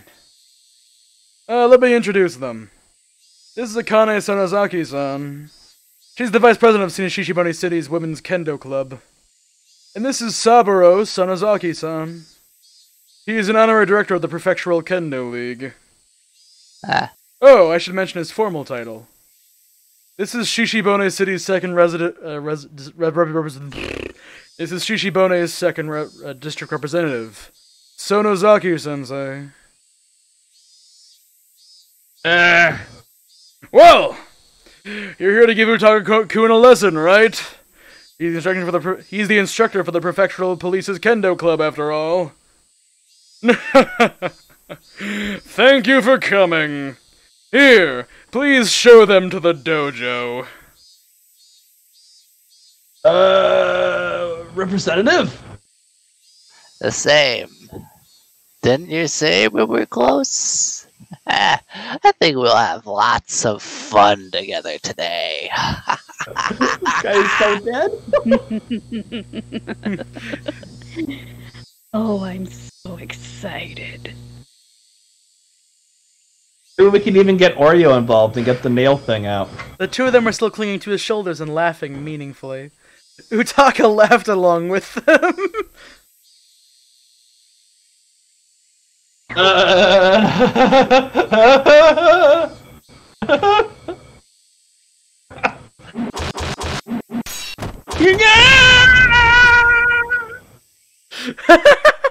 Dude, that was like... I like that scream. That was pretty good.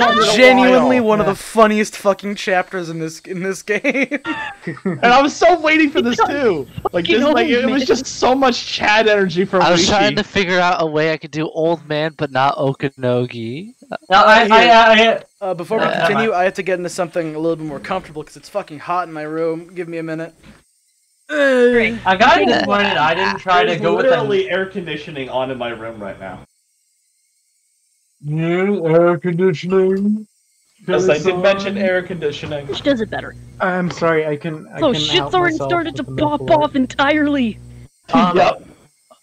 Well, hey, Con, you haven't seen the show, right? Like you're new to this, right? It's a little different than what I expected from the anime, but this is awesome. I'm slightly disappointed I didn't nab Otaka with my Nappa voice, but that voice probably would have hurt going on that long. So you know you're not fucked up, don't you? I think we have around like 7 hours of Higurashi left. 7 hours of Higgy remaining. The 7-hour war, let's go. Then we can get more MILFs. Hey, you want a guy? You want to go long? I'm just reading. I'm gonna read it. I will scream. I will yell MILF alert for the 4, and that's it. You're done fucked up. You know it, don't you? You're done fucked up. You guys want to go long again and go until like 1 o'clock? I don't think we really need to. I won't be able to. I've got work in the morning. We can do it for Friday if we can push through. What? Yeah. Do what? Friday works best. Kaneka, read that line I want you to read. Do what? Which line where? I already posted it in the live general. Oh, combo breaker. Oh, you mean he died 1,000 deaths? In what voice? Takano. Do you mean he died 1,000 deaths?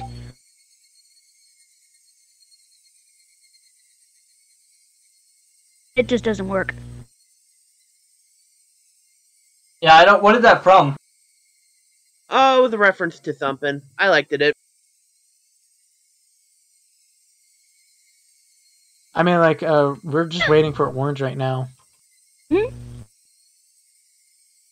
Yep. Still, they already found the mole in the police station.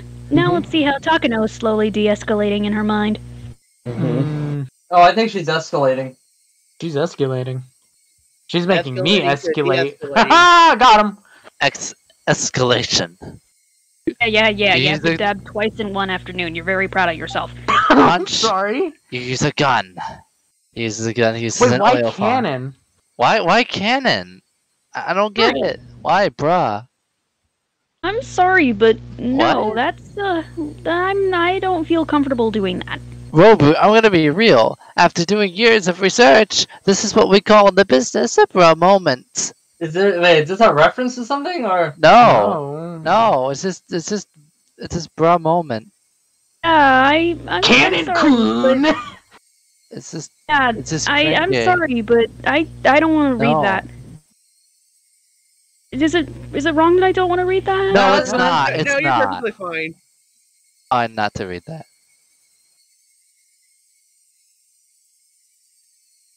So the video games. What do you like about video games? Do you like to shoot things dead? I like dabbing, apparently. Yes, the cannon dab. Do you like the murder of innocent civilians like in Modern Warfare 2? You mean no Russian? Yeah, murdering Do you civilians. prefer swashbuckling puzzle games? I prefer a game that is nice and chill. What about Persona? Like 6 Days in Fallujah? I would rather not. Can we not talk about murdering civilians? All right. Well, I don't think that happened in that Look at event. Cannon Dab. One game I'd actually classify as chill more than anything else that I have played. It wouldn't be Baba Is You. That one's more mentally frustrating. Stardew Valley, sure. I actually have never played Stardew Valley. The fuckwit I am, I would say Minecraft is relatively fucking calm. I started playing that FF14 game. That seems cool. I haven't gotten that far though. That's just horny calm. Well, that's horny calm for me, but whatever. Wait, horny what? Calm. Calm? Yeah, I think it's horny calm. for that game. I don't know. That's not. I don't think it's that horny. Well, it's not horny. Anyways, you know what? The horny bit's starting to get old. Time for a new bit. Time for... Jesus Christ, the orange is taking a fucking minute. I'm no longer taking a minute. Thank God! Let's fucking go on! Apologies. Let's go! It's getting really hot in my room, so I had to get a fucking fan to... I also cool myself Buying off a window fan is a good idea. I have one in my room. Let's go! I used to have a fucking, like, proper, like, overhead fan in my room, but that shit just fucking... The lighting started to get fucked up. Alright, anyways, whenever you're ready, Con. All I remember is that one game with the little dude, and he's got the little pickaxe, and he's a fez on. What? He's No, back. Fez, what is it? I'm back. He's back. I'm We here. must continue story and get to good. Sorry, I was just trying to remember that game to tell Joshy about it. Okay, so Takanos. Right. You sure? You really confirmed that the Queen Carrier was at home yesterday? What do you mean by confirm? I just went by because I heard she caught a cold. So how could they have found her corpse? That's just impossible. That's right. It's impossible. But unless it's confirmed, some people might misunderstand. Who would misunderstand what? I mean, the whole village would go into a panic if they found out Rika Furude is dead. Now I'm certain that she's lying. I don't even need to wait to hear from Tomitake-san. Takano-san's objective is the execution of the emergency manual. His premise is about to be destroyed, and that's why she's panicking. She finally found someone who showed an interest in her research, made her feel better about herself. Yet that someone is about to cut her off, and that's why she's panicking. She's as pitiful as can be. If possible, there's a way to reach out to her. I reach out to save her from drowning. But my hand will never reach. It won't reach her until she reaches out. She's drowning. As long as she refuses to seek help, I'll never reach her. Until she realizes it herself. No matter how much I reach out, she'll refuse my helping hand. However, my selfish imagination will have to stop there for now. Is Rika-chan home or not? If she goes into the details, she'll become suspicious of me, as I told her I saw Rika-chan at home. It'll put me in a very dangerous position. A man who had been on the phone for some time put down the receiver. Chilly! Teacher. No answer. There's nobody home. Is the observation unit saying? Since the 17th, the day we started our observation, there hasn't even been one phone call. Hey, Director Irie. That means Rika-chan is still at home, right? Yeah. I guess so. I'm not sure. She has gotten so much better. Maybe she snuck out or something. Today's the day of the festival, remember? I think there's some vendors set up near Rika-chan's house. A lot of people around, so maybe your observers missed her. Well, can that be possible? Every time Director Irie leaves, we place a seal on the house afterwards. I don't think she could have gotten out through a window. So the mountain dogs are certain that R has not left the house, right? Yes. For certain. R is inside of the R residence. Why are they using R? Code names. People don't know that they're going out. Oh yeah, there's some people who aren't in on this in this secret bunker. Yeah. I don't know. Because It's what if there's people listening in? Like what if? Oh yeah, they can get tapped. Fair enough. She hasn't left the house since the 17th.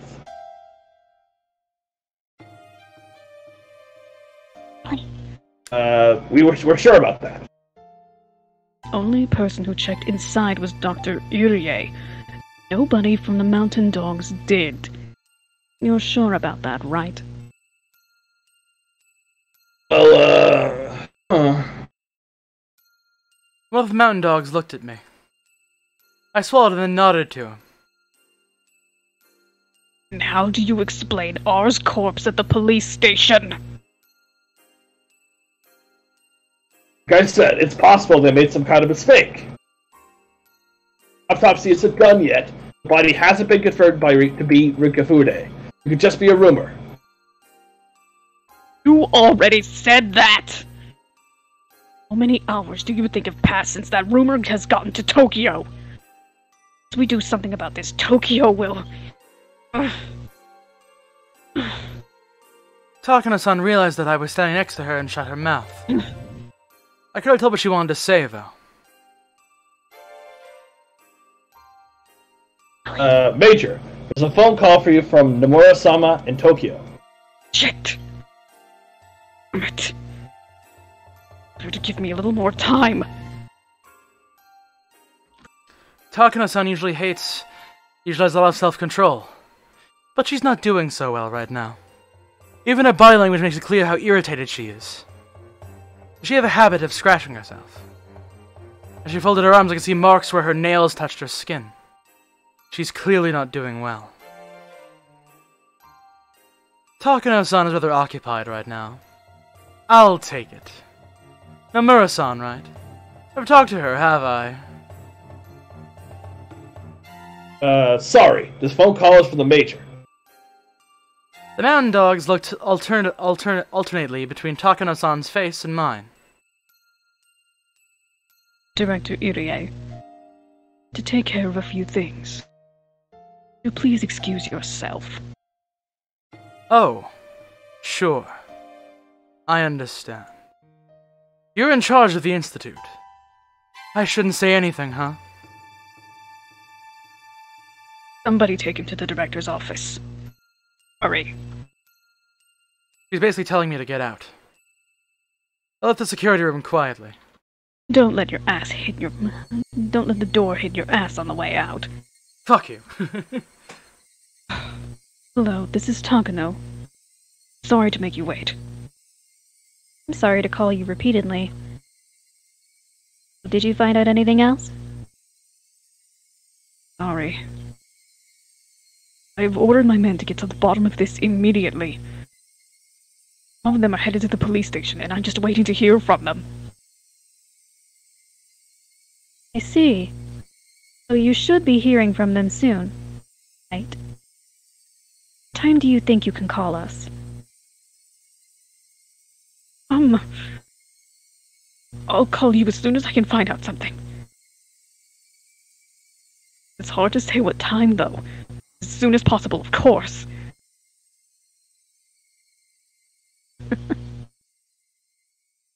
Major. Have you ever been on an airplane before? Yes, of course. When an airplane takes off, an enormous amount of power is needed. That's why sometimes there's engine trouble during takeoff. The plane hasn't sped up yet. All it has to do is slow down and abandon the takeoff. But if it's already sped up, it's more dangerous to stop, so they go ahead and take to the air.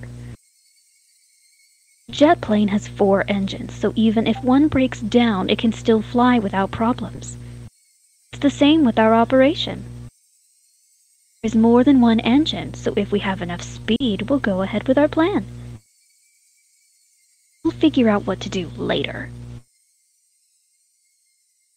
But we are still only preparing to take off. You understand what I mean?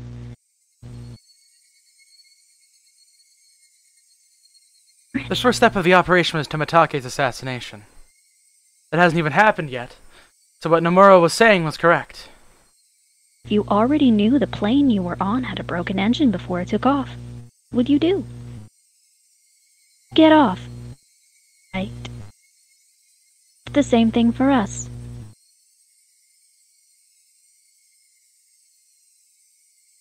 Here's the line. No. It's not real, is it? What? What? Hold on a second. What happened? Take a fucking moment for this. Are you looking at the TV edit of the hit movie? No. Fuck. What happened? Someone just sent me this.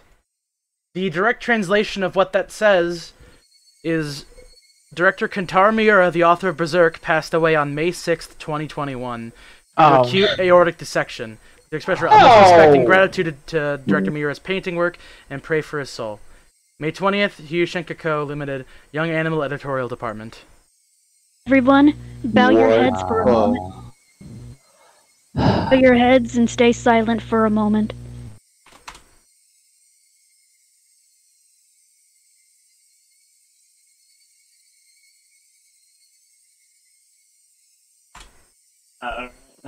I'm not sure how long the moment should go, but I'm just, yeah. I don't know what the hell is actually. I don't know if that's real or not. I'm assuming it is because it's like it's an official Berserk site, or it's a Berserk Twitter. I think the moment was long enough, though. May he rest in peace. Fuck. All right. Okay. Well, hopefully you wrote down something about the ending. Let's keep going. If you type in Berserk author died, you get a fucking like joke article, which is kind of really shitty. I That really should they should avoid the SEO. Okay, wait. Okay, so maybe it's not true. Oh no, this was from 5 years ago. Oh, this is from 5 years ago. The joke article was from 5 years ago, but I think this was from Orange today said at was 9 real. PM. Yeah. This is literally I think that was real. this is 21 minutes ago. This is from Young Animal, the official manga magazine where Berserk was hosted in. Mm-hmm. Yeah. So that would mean that he's dead. Pretty harsh, man. Like I wasn't actually a fan of Berserk, but I know the best friends totally were, and I would hear about it on the podcast. Oh, I fucking read a good bit of Berserk, and this fucking sucks. I'm sad that he's dead, but I'm also a little frustrated because that means it's never going to be finished. But, I mean, fuck. All right. Should I leave this bit in the video, by the way?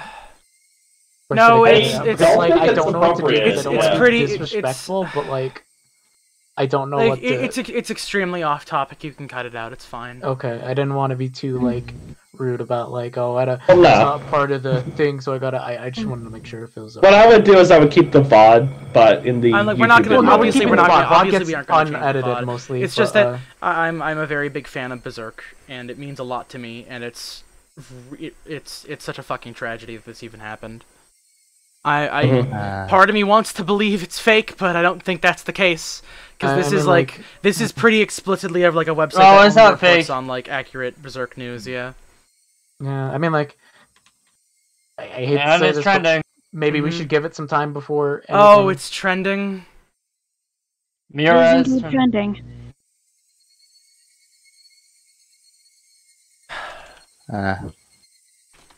You want to call the episode there? No. We have 30 minutes left. We're gonna finish this.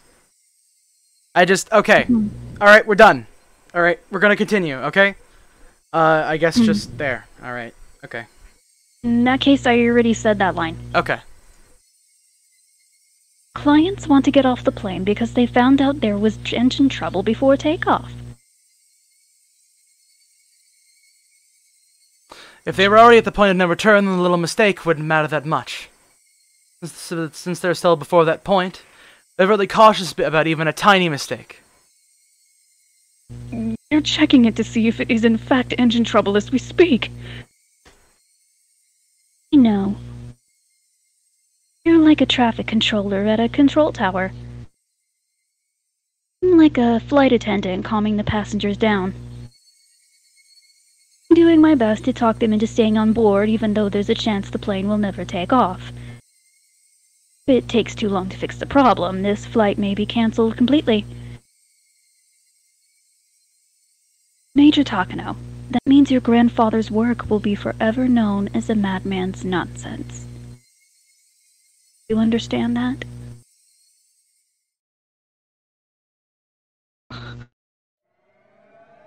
When one girl dies, all the villagers will go mad. That's just too silly. Where did you get such an idea? Sounds like some fantasy. The hell? It's so stupid. Who in the world do Hifumi and Mio Takano think they are? It's just too funny.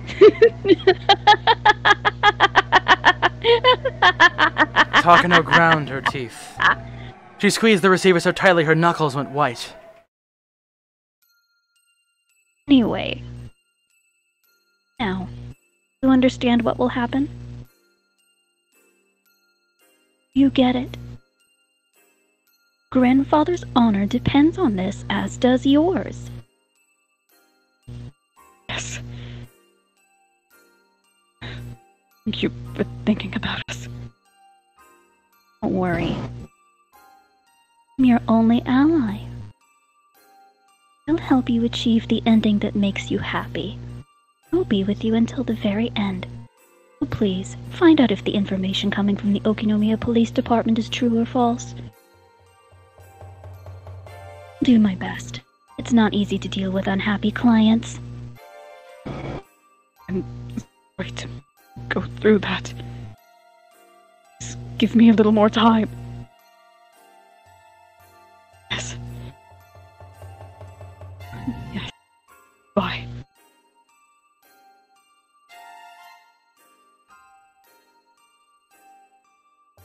Takano made sure that Nomura hung up first, and then hung up herself.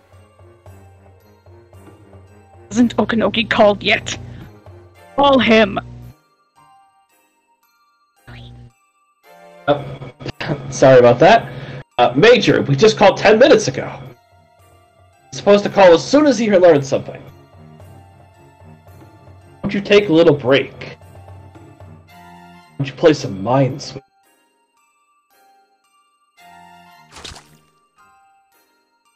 Yunam tried to serve her a cup of coffee to Takano, but she knocked it aside. The cup fell on the floor, making a black puddle. Everyone in the security room went silent. If you want me to say the lines exactly as is, I will stop ad-libbing. You can ad-lib if you want, just make sure it contains all the core information, you know? No. Somebody bring a mop to clean this mess up. Don't care if we called 10 minutes ago, call him again. Tell him to find proof that Rika Furude isn't dead and also capture Tomitake. Takano was starting to realize something. By now she could sense that there was something behind Tomitake's disappearance. Tomitake must know something about what happened at the Okinomiya police station. He might look dumb, but he somehow found out the plan, and he was trying to mess with Takano. Tomitake was clearly behind all of it. Takano had been intending to let him enjoy the festival that night if he behaved.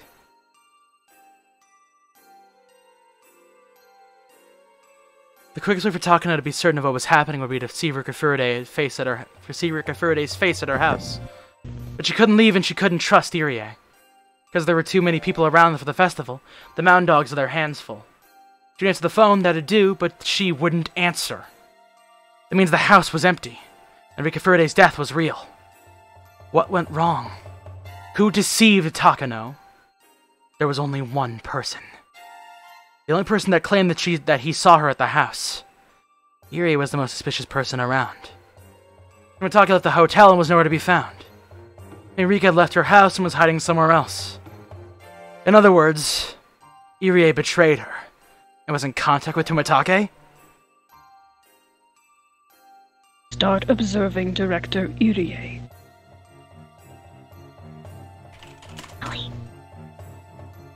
What? Are you saying he's lying?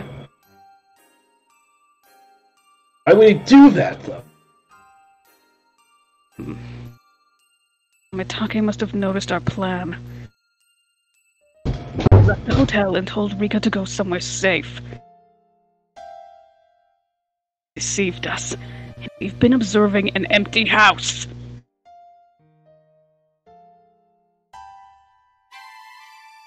House can't be empty. There's definitely somebody in there. You have proof that it's R? It's not her. Person is there simply to deceive the mountain dogs, only to make it look like Rika is home. That's it. Tell Okanogi to break into the R residence. I don't know who's in there, but whoever it is, they're connected to Tomitake and Rika. The heat on them.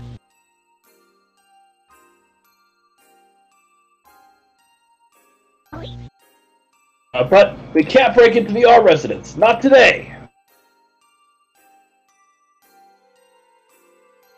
Really?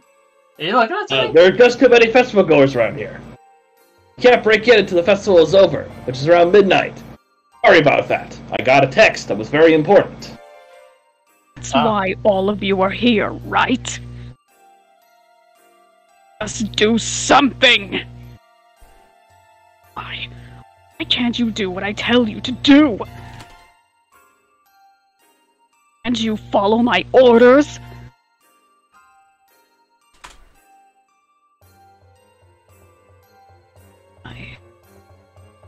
And you only follow my patron's orders? Oh.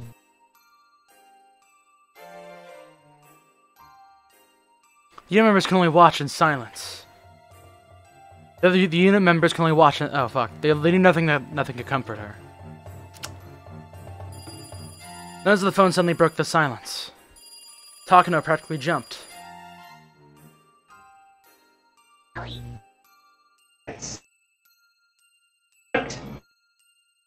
Major, good news. I successfully got the number for the research division in Tokyo was calling for their special scheduled reports. The phone number is in Shishibone City. Kelly. Mountain dogs are trying to pinpoint the address. It's Tomitake. It has to be.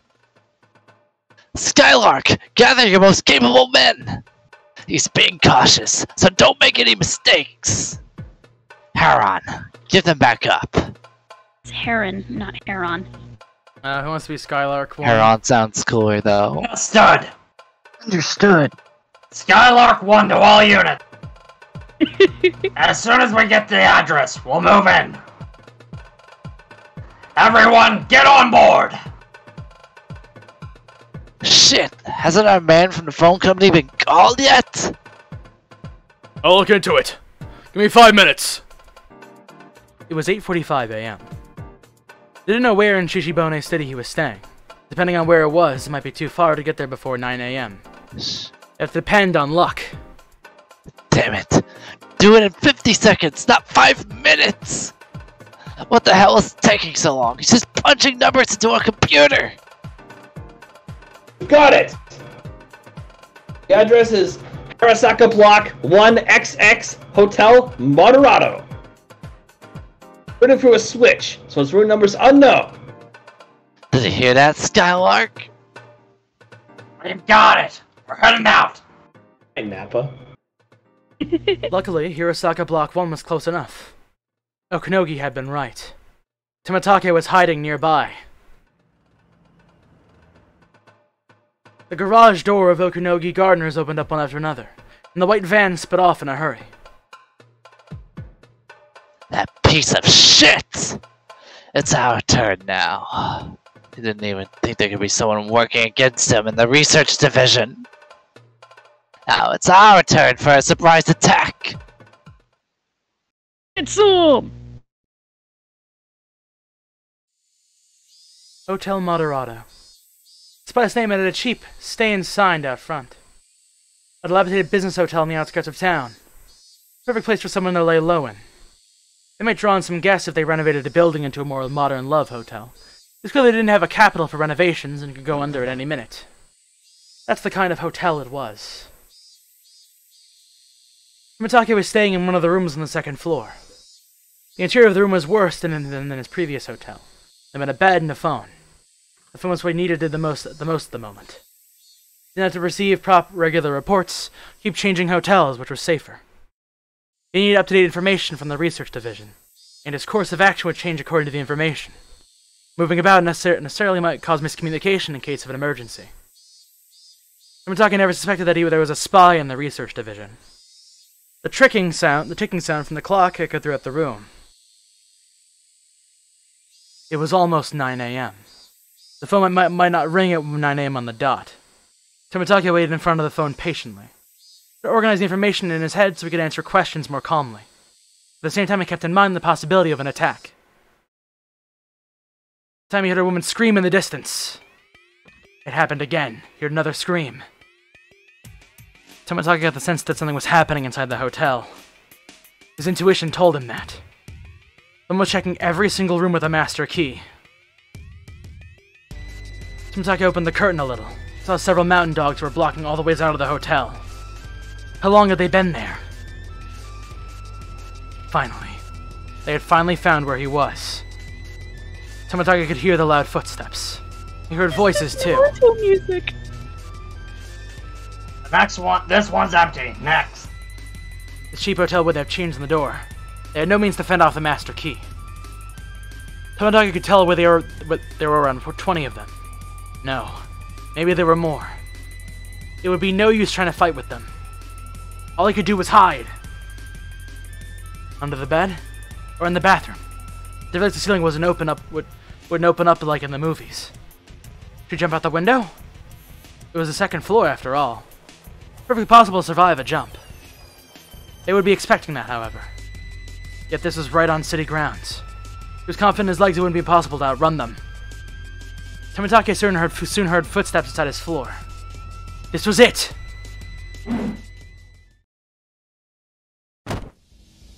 He jumped from the window! There were some mountain dogs on the ground waiting for him. They pointed, about 6 of them started running after him. Tomitake shot right up from the position he landed in. Took the mountain dogs by surprise. He then started to dash right after he jumped off the second floor window, fuck. Tomitake was prepared to do something like that. He'd been training in case of an emergency, just like this one. Skylark 10 to Skylark 1. We've located the target. He's running. We need assistance. I just realized this isn't Skylark 1. Skylark 1 to Heron. The target is heading west. Use the back alleys. Stop him. Roger that. Heron 2, 3, and 4. Head over there. Here he comes. Tim. The runners of the mountain dogs jumped out from behind the streetlights and stood in Tomitake's way. They were prepared to stop him, but Tomitake kept running at full speed. He quickly realized he wasn't running towards them to knock them out. He was trying to run past them. There was no point in them taking a fighting position. They lowered themselves to tackle him simultaneously. Ow! Tomitake jumped over them. He jumped over them like an Olympic athlete He jumped over them like an Olympic athlete leaping over a hurdle. Nah. But he wasn't an Olympic athlete, and these weren't hurdles. Tomitake's heel struck one of the dogs. The two flanking Tomitake thought they'd seized hold of him. However, as he flew over them easily, he grabbed onto the two of their heads and smashed them against each other. Tomitaki knew this wouldn't stop them. These gained a little time to run. Target broke through the West Intercept team. Still running.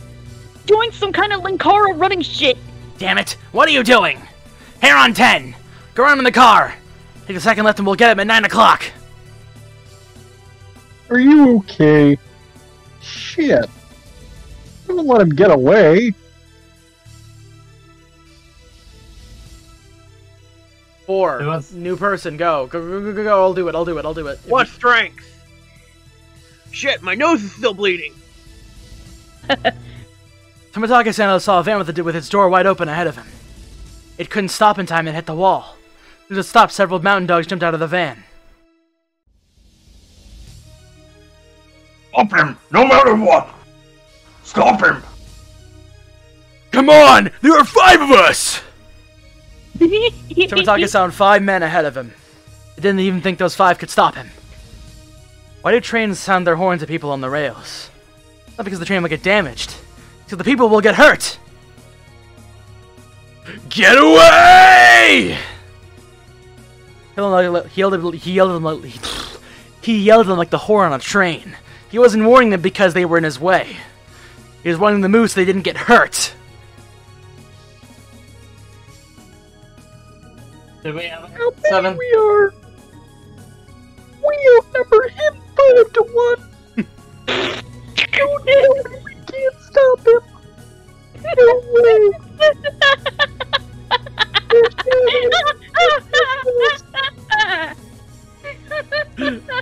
Let's go. Let's go. Funny to me. Tomitaki didn't grin. After all, trains don't grin.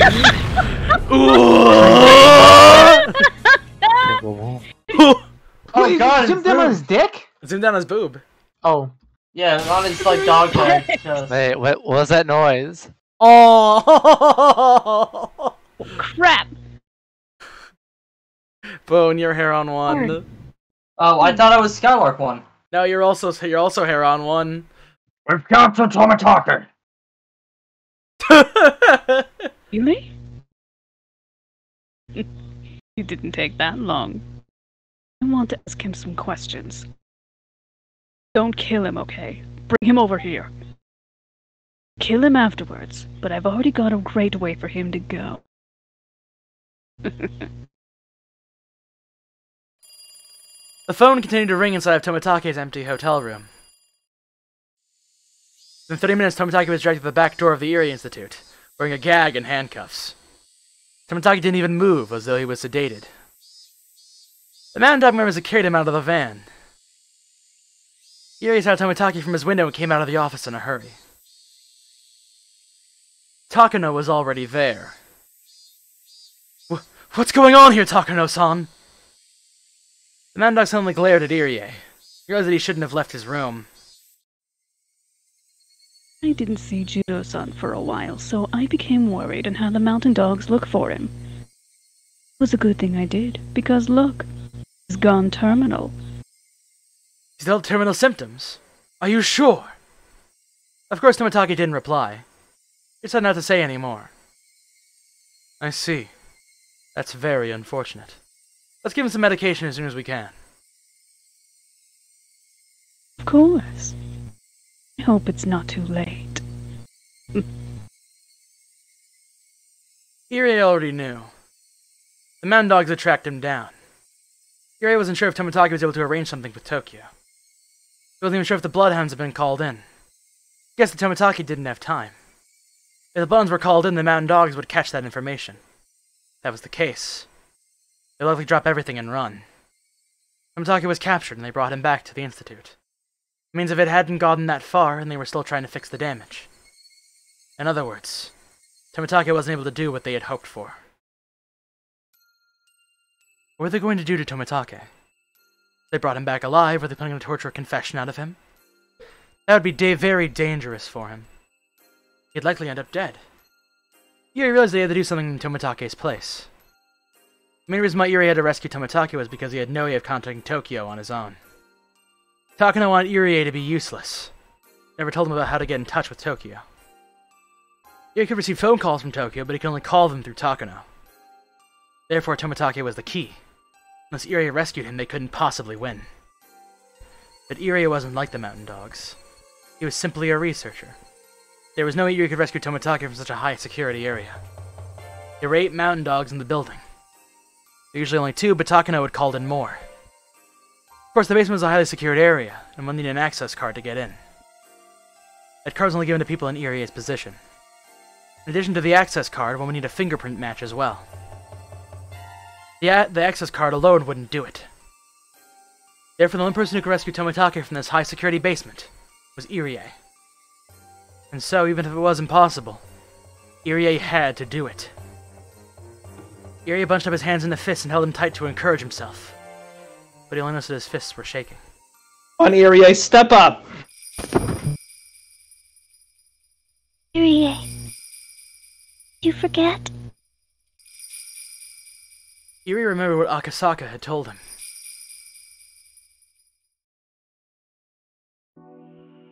But it's very hard to anticipate your own danger. You can't underestimate it. You didn't even get a chance to make the phone call. There's something odd, that's an emergency. Knowing the seriousness of the conspiracy, they won't hesitate to kill us. Please be very careful. Please be very careful. Yeah. Irie felt the cold sweat pooling on his back. Was this the emergency Akasaka was talking about? He shouldn't think that it was still okay. He might lose the chance to run. He realized that trying to do something by himself was foolish. He had a security access card, true. That didn't mean he had to rescue Tomitake by himself. Just like how everyone else was trying to combine their efforts. He should also ask for help. Also, Tomitake was in their hands. The Mountain Dogs had realized they were under attack and were preparing to counter. It's possible they were suspicious of Irie, too. Once they broke into Rika's house, Irie's lies would be exposed. Indeed. This was the emergency Akasaka was talking about. Irie had realized that. He was already in danger. He needed to leave immediately. Sonozaki residence was their gathering spot in case of an emergency. His eyes were congregating at the Sonozaki residence. He should explain the situation to them and think of how to rescue Tomitake. Takano probably wouldn't kill Tomitake immediately. She was intending to kill him at night as the 5th year's curse. There was still a little time left. He had allies and with his security access card, still a chance to rescue him. Irie had to let Akasaka know that he was escaping. They became suspicious of Irie, checked the house, and Akasaka would be in danger too. In other words, it could cause a chain reaction. Irie didn't miss his last chance to escape. They still had to do his final job. Irie picked up the phone on his desk and called Rika's home number and left. It continued to ring like that, sounding the emergency signal. Irie thought back to when he was wondering about how long he was going to stay in this director's room. He never knew this day would come so suddenly. That was the framed picture of his parents on his desk. Irie had become a doctor so he could clear up the misunderstandings between his parents and regain his family ties. How did he get involved in something like this? No. He would return. He would return and continue the fight against Hinamizawa syndrome. He vowed to himself that he would never abandon that responsibility. I'll be back, Mom and Dad. Irie said his final goodbye and left the director's office.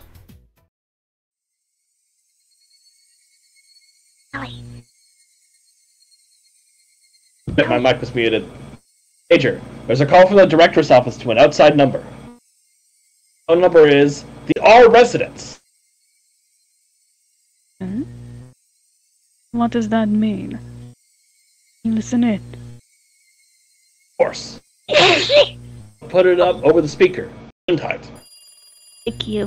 One of the members flipped the switch. There was the sound of a ringtone. Why is Director Irie calling that house now?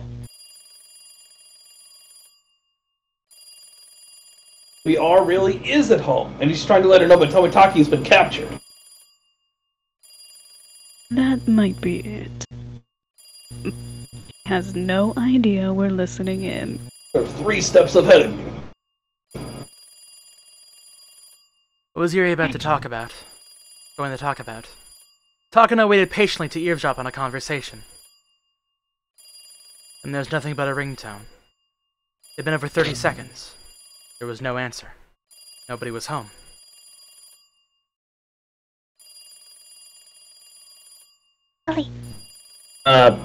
The director sure is patient. I guess he's sure that she's home. Major! You have a director of a security camera at the back door. On the security camera. The black and white quad display monitor showed Irie running out of the back door. What's going on? Who's calling from the director's room? Takano became utterly confused, but the ringtone continued. It couldn't be! Takano finally realized what was going on. It's a trap! He knew we were listening in, so he made a fake call. He's a traitor. Catch him!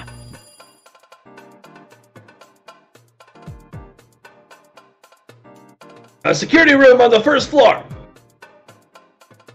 Up Director Irie at all costs. Target is heading for the secure staff parking lot from the back door. The 2 Mountain Dogs who were playing cards in the security room on the 1st room jumped into action. I'm jumping into action! The security room was located next to the back door, so Irie was still within reach. Irie had made a serious mistake. Still collecting the 30 seconds, Takano and her men were listening to the ringtone. They got to the parking lot, he realized he forgot his car keys on the desk in the director's office. They had to go back and get it. Oh, no! It was only at this point he realized that he shouldn't have gone back. Should have escaped on foot. But Irie wasn't used to emergencies, unlike Akasaka. The typical mistake any normal person would never have gone through anything dangerous to make. Who had never gone through anything dangerous. Although he made mistakes, he didn't forget to call Akasaka. People usually become extremely clumsy when they're in a rush. All he did was turn the key, but he couldn't even do that smoothly. He kept turning the key. Finally, the engine started. Irie still thought that he was alright. When one of them questioned it, all he had to do was say that he was going out to get something. Notice the handbrake was when he released the handbrake with his sweaty left hand. Meh. He saw 2 of the Mountain Dogs dashing out the back door. He then looked around. Irie's eyes met with one of them, one of theirs in the rearview mirror. I'm fucking up super hard right now. Ugh. You're trying to do it fast. I get it. And he pointed at Irie's car, and the 2 of them started running towards it. The 2 looked extremely serious, and certainly not like they were chasing after him to return a dropped pen. Oh! Oh! Irie's body was soaked with sweat. Before the 2 of them could jump on the car, Irie stomped on the gas pedal and the car took off after spinning its wheels. Deja vu, I've been in this place before. Of course, the dogs didn't give up. They got in their own car and started to chase after Irie. Security to base! The director is on the run in his car. We want us to force him to stop. Major? This is Takano. Probably headed to the Furude Shrine. There are too many people there, so it'll be impossible to catch him. Fine. Don't worry about injuries. Don't let him go. Stop him by any means necessary.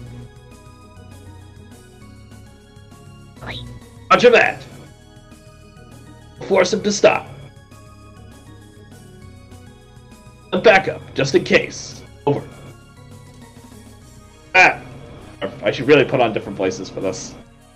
We'll send Nightingale as backup. Don't wait for them. Stop him right now!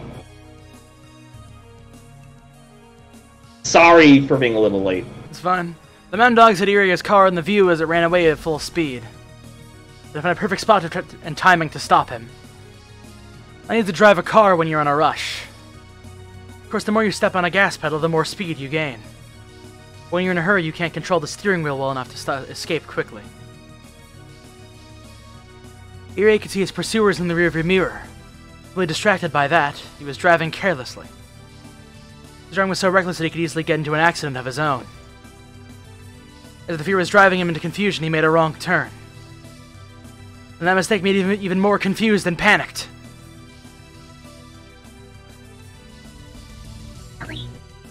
Yeah, come on, Director. You're gonna lose your license for driving like that. Well, the two guys were ordered to stop him, and they were starting to think that Erie is going to go into an accident without them doing anything. Get into an accident, eh. They're not drag this into a car chase if they didn't have to. Denton. This is Phoenix 1. Security vehicle come in. Commander! Security vehicle here. Still chasing him. We're on the path for the forest near the 5th District. Not sure of the exact location. We're heading your way as backup, as per HQ's order. Estimated time of arrival is in 15 minutes. Don't wait for us. I don't think we'll be there in time. Okanogi grumbled. He had to leave Okonomiya in a hurry to respond to Major Princess. Because the distance, there is no way he could get there in time. Even so, he was still ordered to provide backup. He could have explained, but the princess wouldn't have listened to him anyway. The man dogs who were with Okanogi smiled bitterly. In which direction are you heading? The worst case scenario, we'll end up leaving town. Don't let him. We'll comb the hills for him, so break his legs. Is there anyone else there? Any weapons? Well, the forest. There's nobody around. You have one submachine gun in the security vehicle. The guy in the passenger seat reclined into the back, lifted up one of the seats and took out a black machine gun. Paint on the corner was coming off and the shiny silver metal was exposed. It was a machine gun, but it didn't look as powerful as an ordinary one. However, once the dog extended a shoulder stock and set it in place, it would look far more vicious. It's an MP5, correct? Yes. Is it A5? Or SD3? The man in the backseat looked at a uniquely shaped gun barrel. It was thick and long. That's what she said. It's SD3. It's a silencer as well. You're allowed to fire. Shred his tires with a full burst. Watch your back. We're attacking. Attack! Attack! Attack! The guy in the backseat opened the driver's side back window and leaned out of the car. His sharp eyes aimed at one of the tires on Irie's vehicle. It was a straight road. Irie's car was weaving, but not enough to avoid a shot. The pursuers had his car on their sights. They were trying to get as close to Irie's car as possible. They were afraid they might get caught up if it overturned. Inside, it was close as they were going to get. I'm gonna fire on the count of 3. 3, 2, 1. Bracka, bracka, bracka, bracka, bracka. The machine gun main was a lot quieter than one people would have imagined. But its power was unimaginable. One of the tires on Irie's car was cut to shreds and collapsed in a puff of white smoke. As one tire collapsed all of a sudden, Irie lost control of his car. He tried to steer away, but it made things even worse. As it spun, Irie's car drove off the shoulder of the road and slid down the slope into the forest. Ah! The trees breaking and the car being battered from every direction disappeared down into a slope. The pursuers stopped their car and looked down after it. Plants were growing so high it was impossible to check from there. The attack was successful. The target vehicle went down the slope. It's possible the driver is dead. We'll search on foot. Phoenix 1, roger. Nightingale's in the area. If you're lucky, you'll run into them. We aren't even close. I'm counting on you. Good luck. Roger. Ending transmission. Over and out, I guess. Go! The mountain dogs left their car and headed back into the woods without hesitation.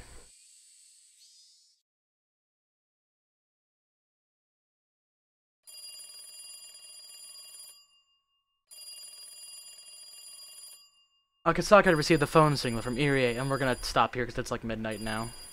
Yeah, this chapter still got like 2 hours in it. Dude, this is like... Is this the most hot chapter you guys have recorded? Yeah, probably. Yeah, I guess, technically. Yeah. This is probably the best one. Yep. Like, the best part. Mm-hmm. I'm really happy I got to do the Mountain Dogs, because I want to practice for getting, like, big roles like that. As I said, I needed to get a drink before we continue, because ouchie. Execute. Oh. But that fucking fight between Oishi and Otaka, man, that was the best. I don't really care about this like gunfight on the car. It's interesting, but that was key. Yeah, that was pretty good. But that scene didn't have my son in it, so it's not as good. Yep, this was a pretty good episode overall.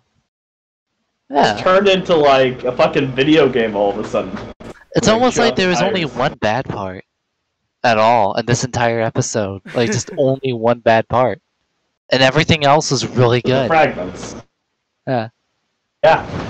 No, like I was fucking waiting for the fragments because the goddamn story is really good. But if you were like me and basically fell asleep for the entire fragments, the anime does it in 4 episodes. Like less than 2 hours. It's really good. What is button that up, huh? Mm-hmm. What's that? That's Berserk. Okay. I'm sorry, but this got me feeling some kind of way. Shit. Yeah. I know a couple people who are big fans of Berserk, and yeah, I hated to break the news, but I felt like I had to, so I did. Yeah. And one of them was like, "I don't believe you." I'm like, I gave them the source from Young Animal magazine, and I don't see why the magazine publishing the work would admit to the author dying if he has not. Yeah. Super unfortunate. Sucks ass. I heard It's like Plague, Pat, and Matt have already figured it out. Yeah, Woolly's already sad tweeting right now. I'm gonna say right now, I know this sounds like a perfectly good excuse to not read it, but you should absolutely read Berserk. Watch the original anime. Don't watch the new one. That one sucks. I'm begging you. My sister was playing. Here's the thing. I've only seen. I'm probably gonna read it. I've only seen the old anime, the movies, and I read the bit of the manga. I have consumed zero Berserk anything. You should. Because I'll be honest. Rest in peace, dude. Berserk never really captured me that much. Besides Guts being kind of a rad fucking design and there's a lot of heartwarming stuff in it too. Also, even I'll admit.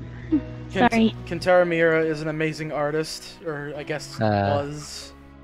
What? You should. Mm-hmm. Oh. Not to mention the story was actually really engaging. Yeah. Mm-hmm. It was a really. It's a very dark story at times. It's a very beautiful story at times too. Especially a lot of the work and artistry that went into it. There's a reason he took such an incredibly long break from the series, because it was extremely detrimental to his health after a while.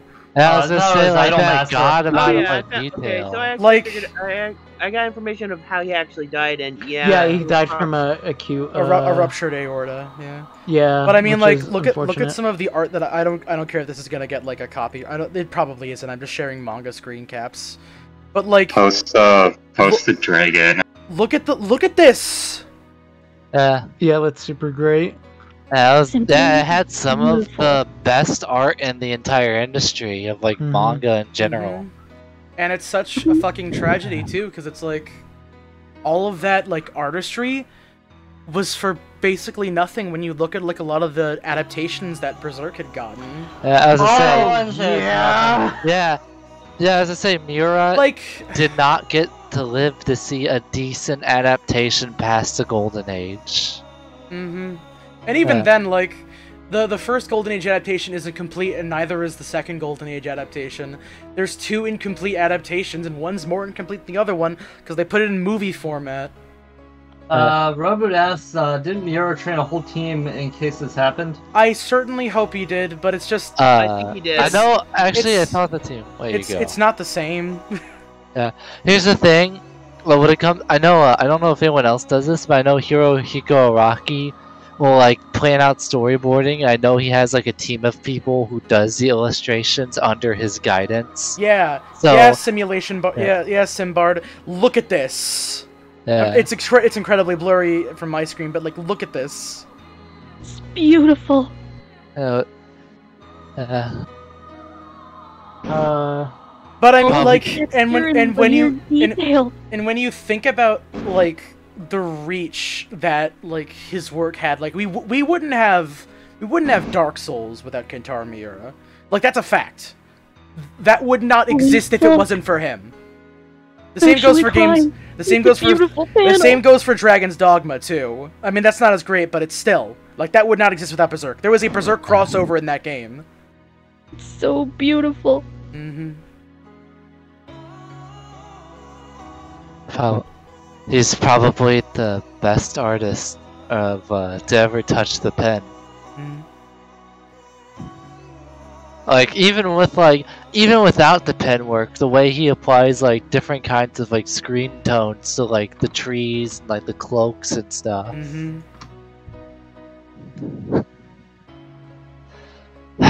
Damn, shit's rough.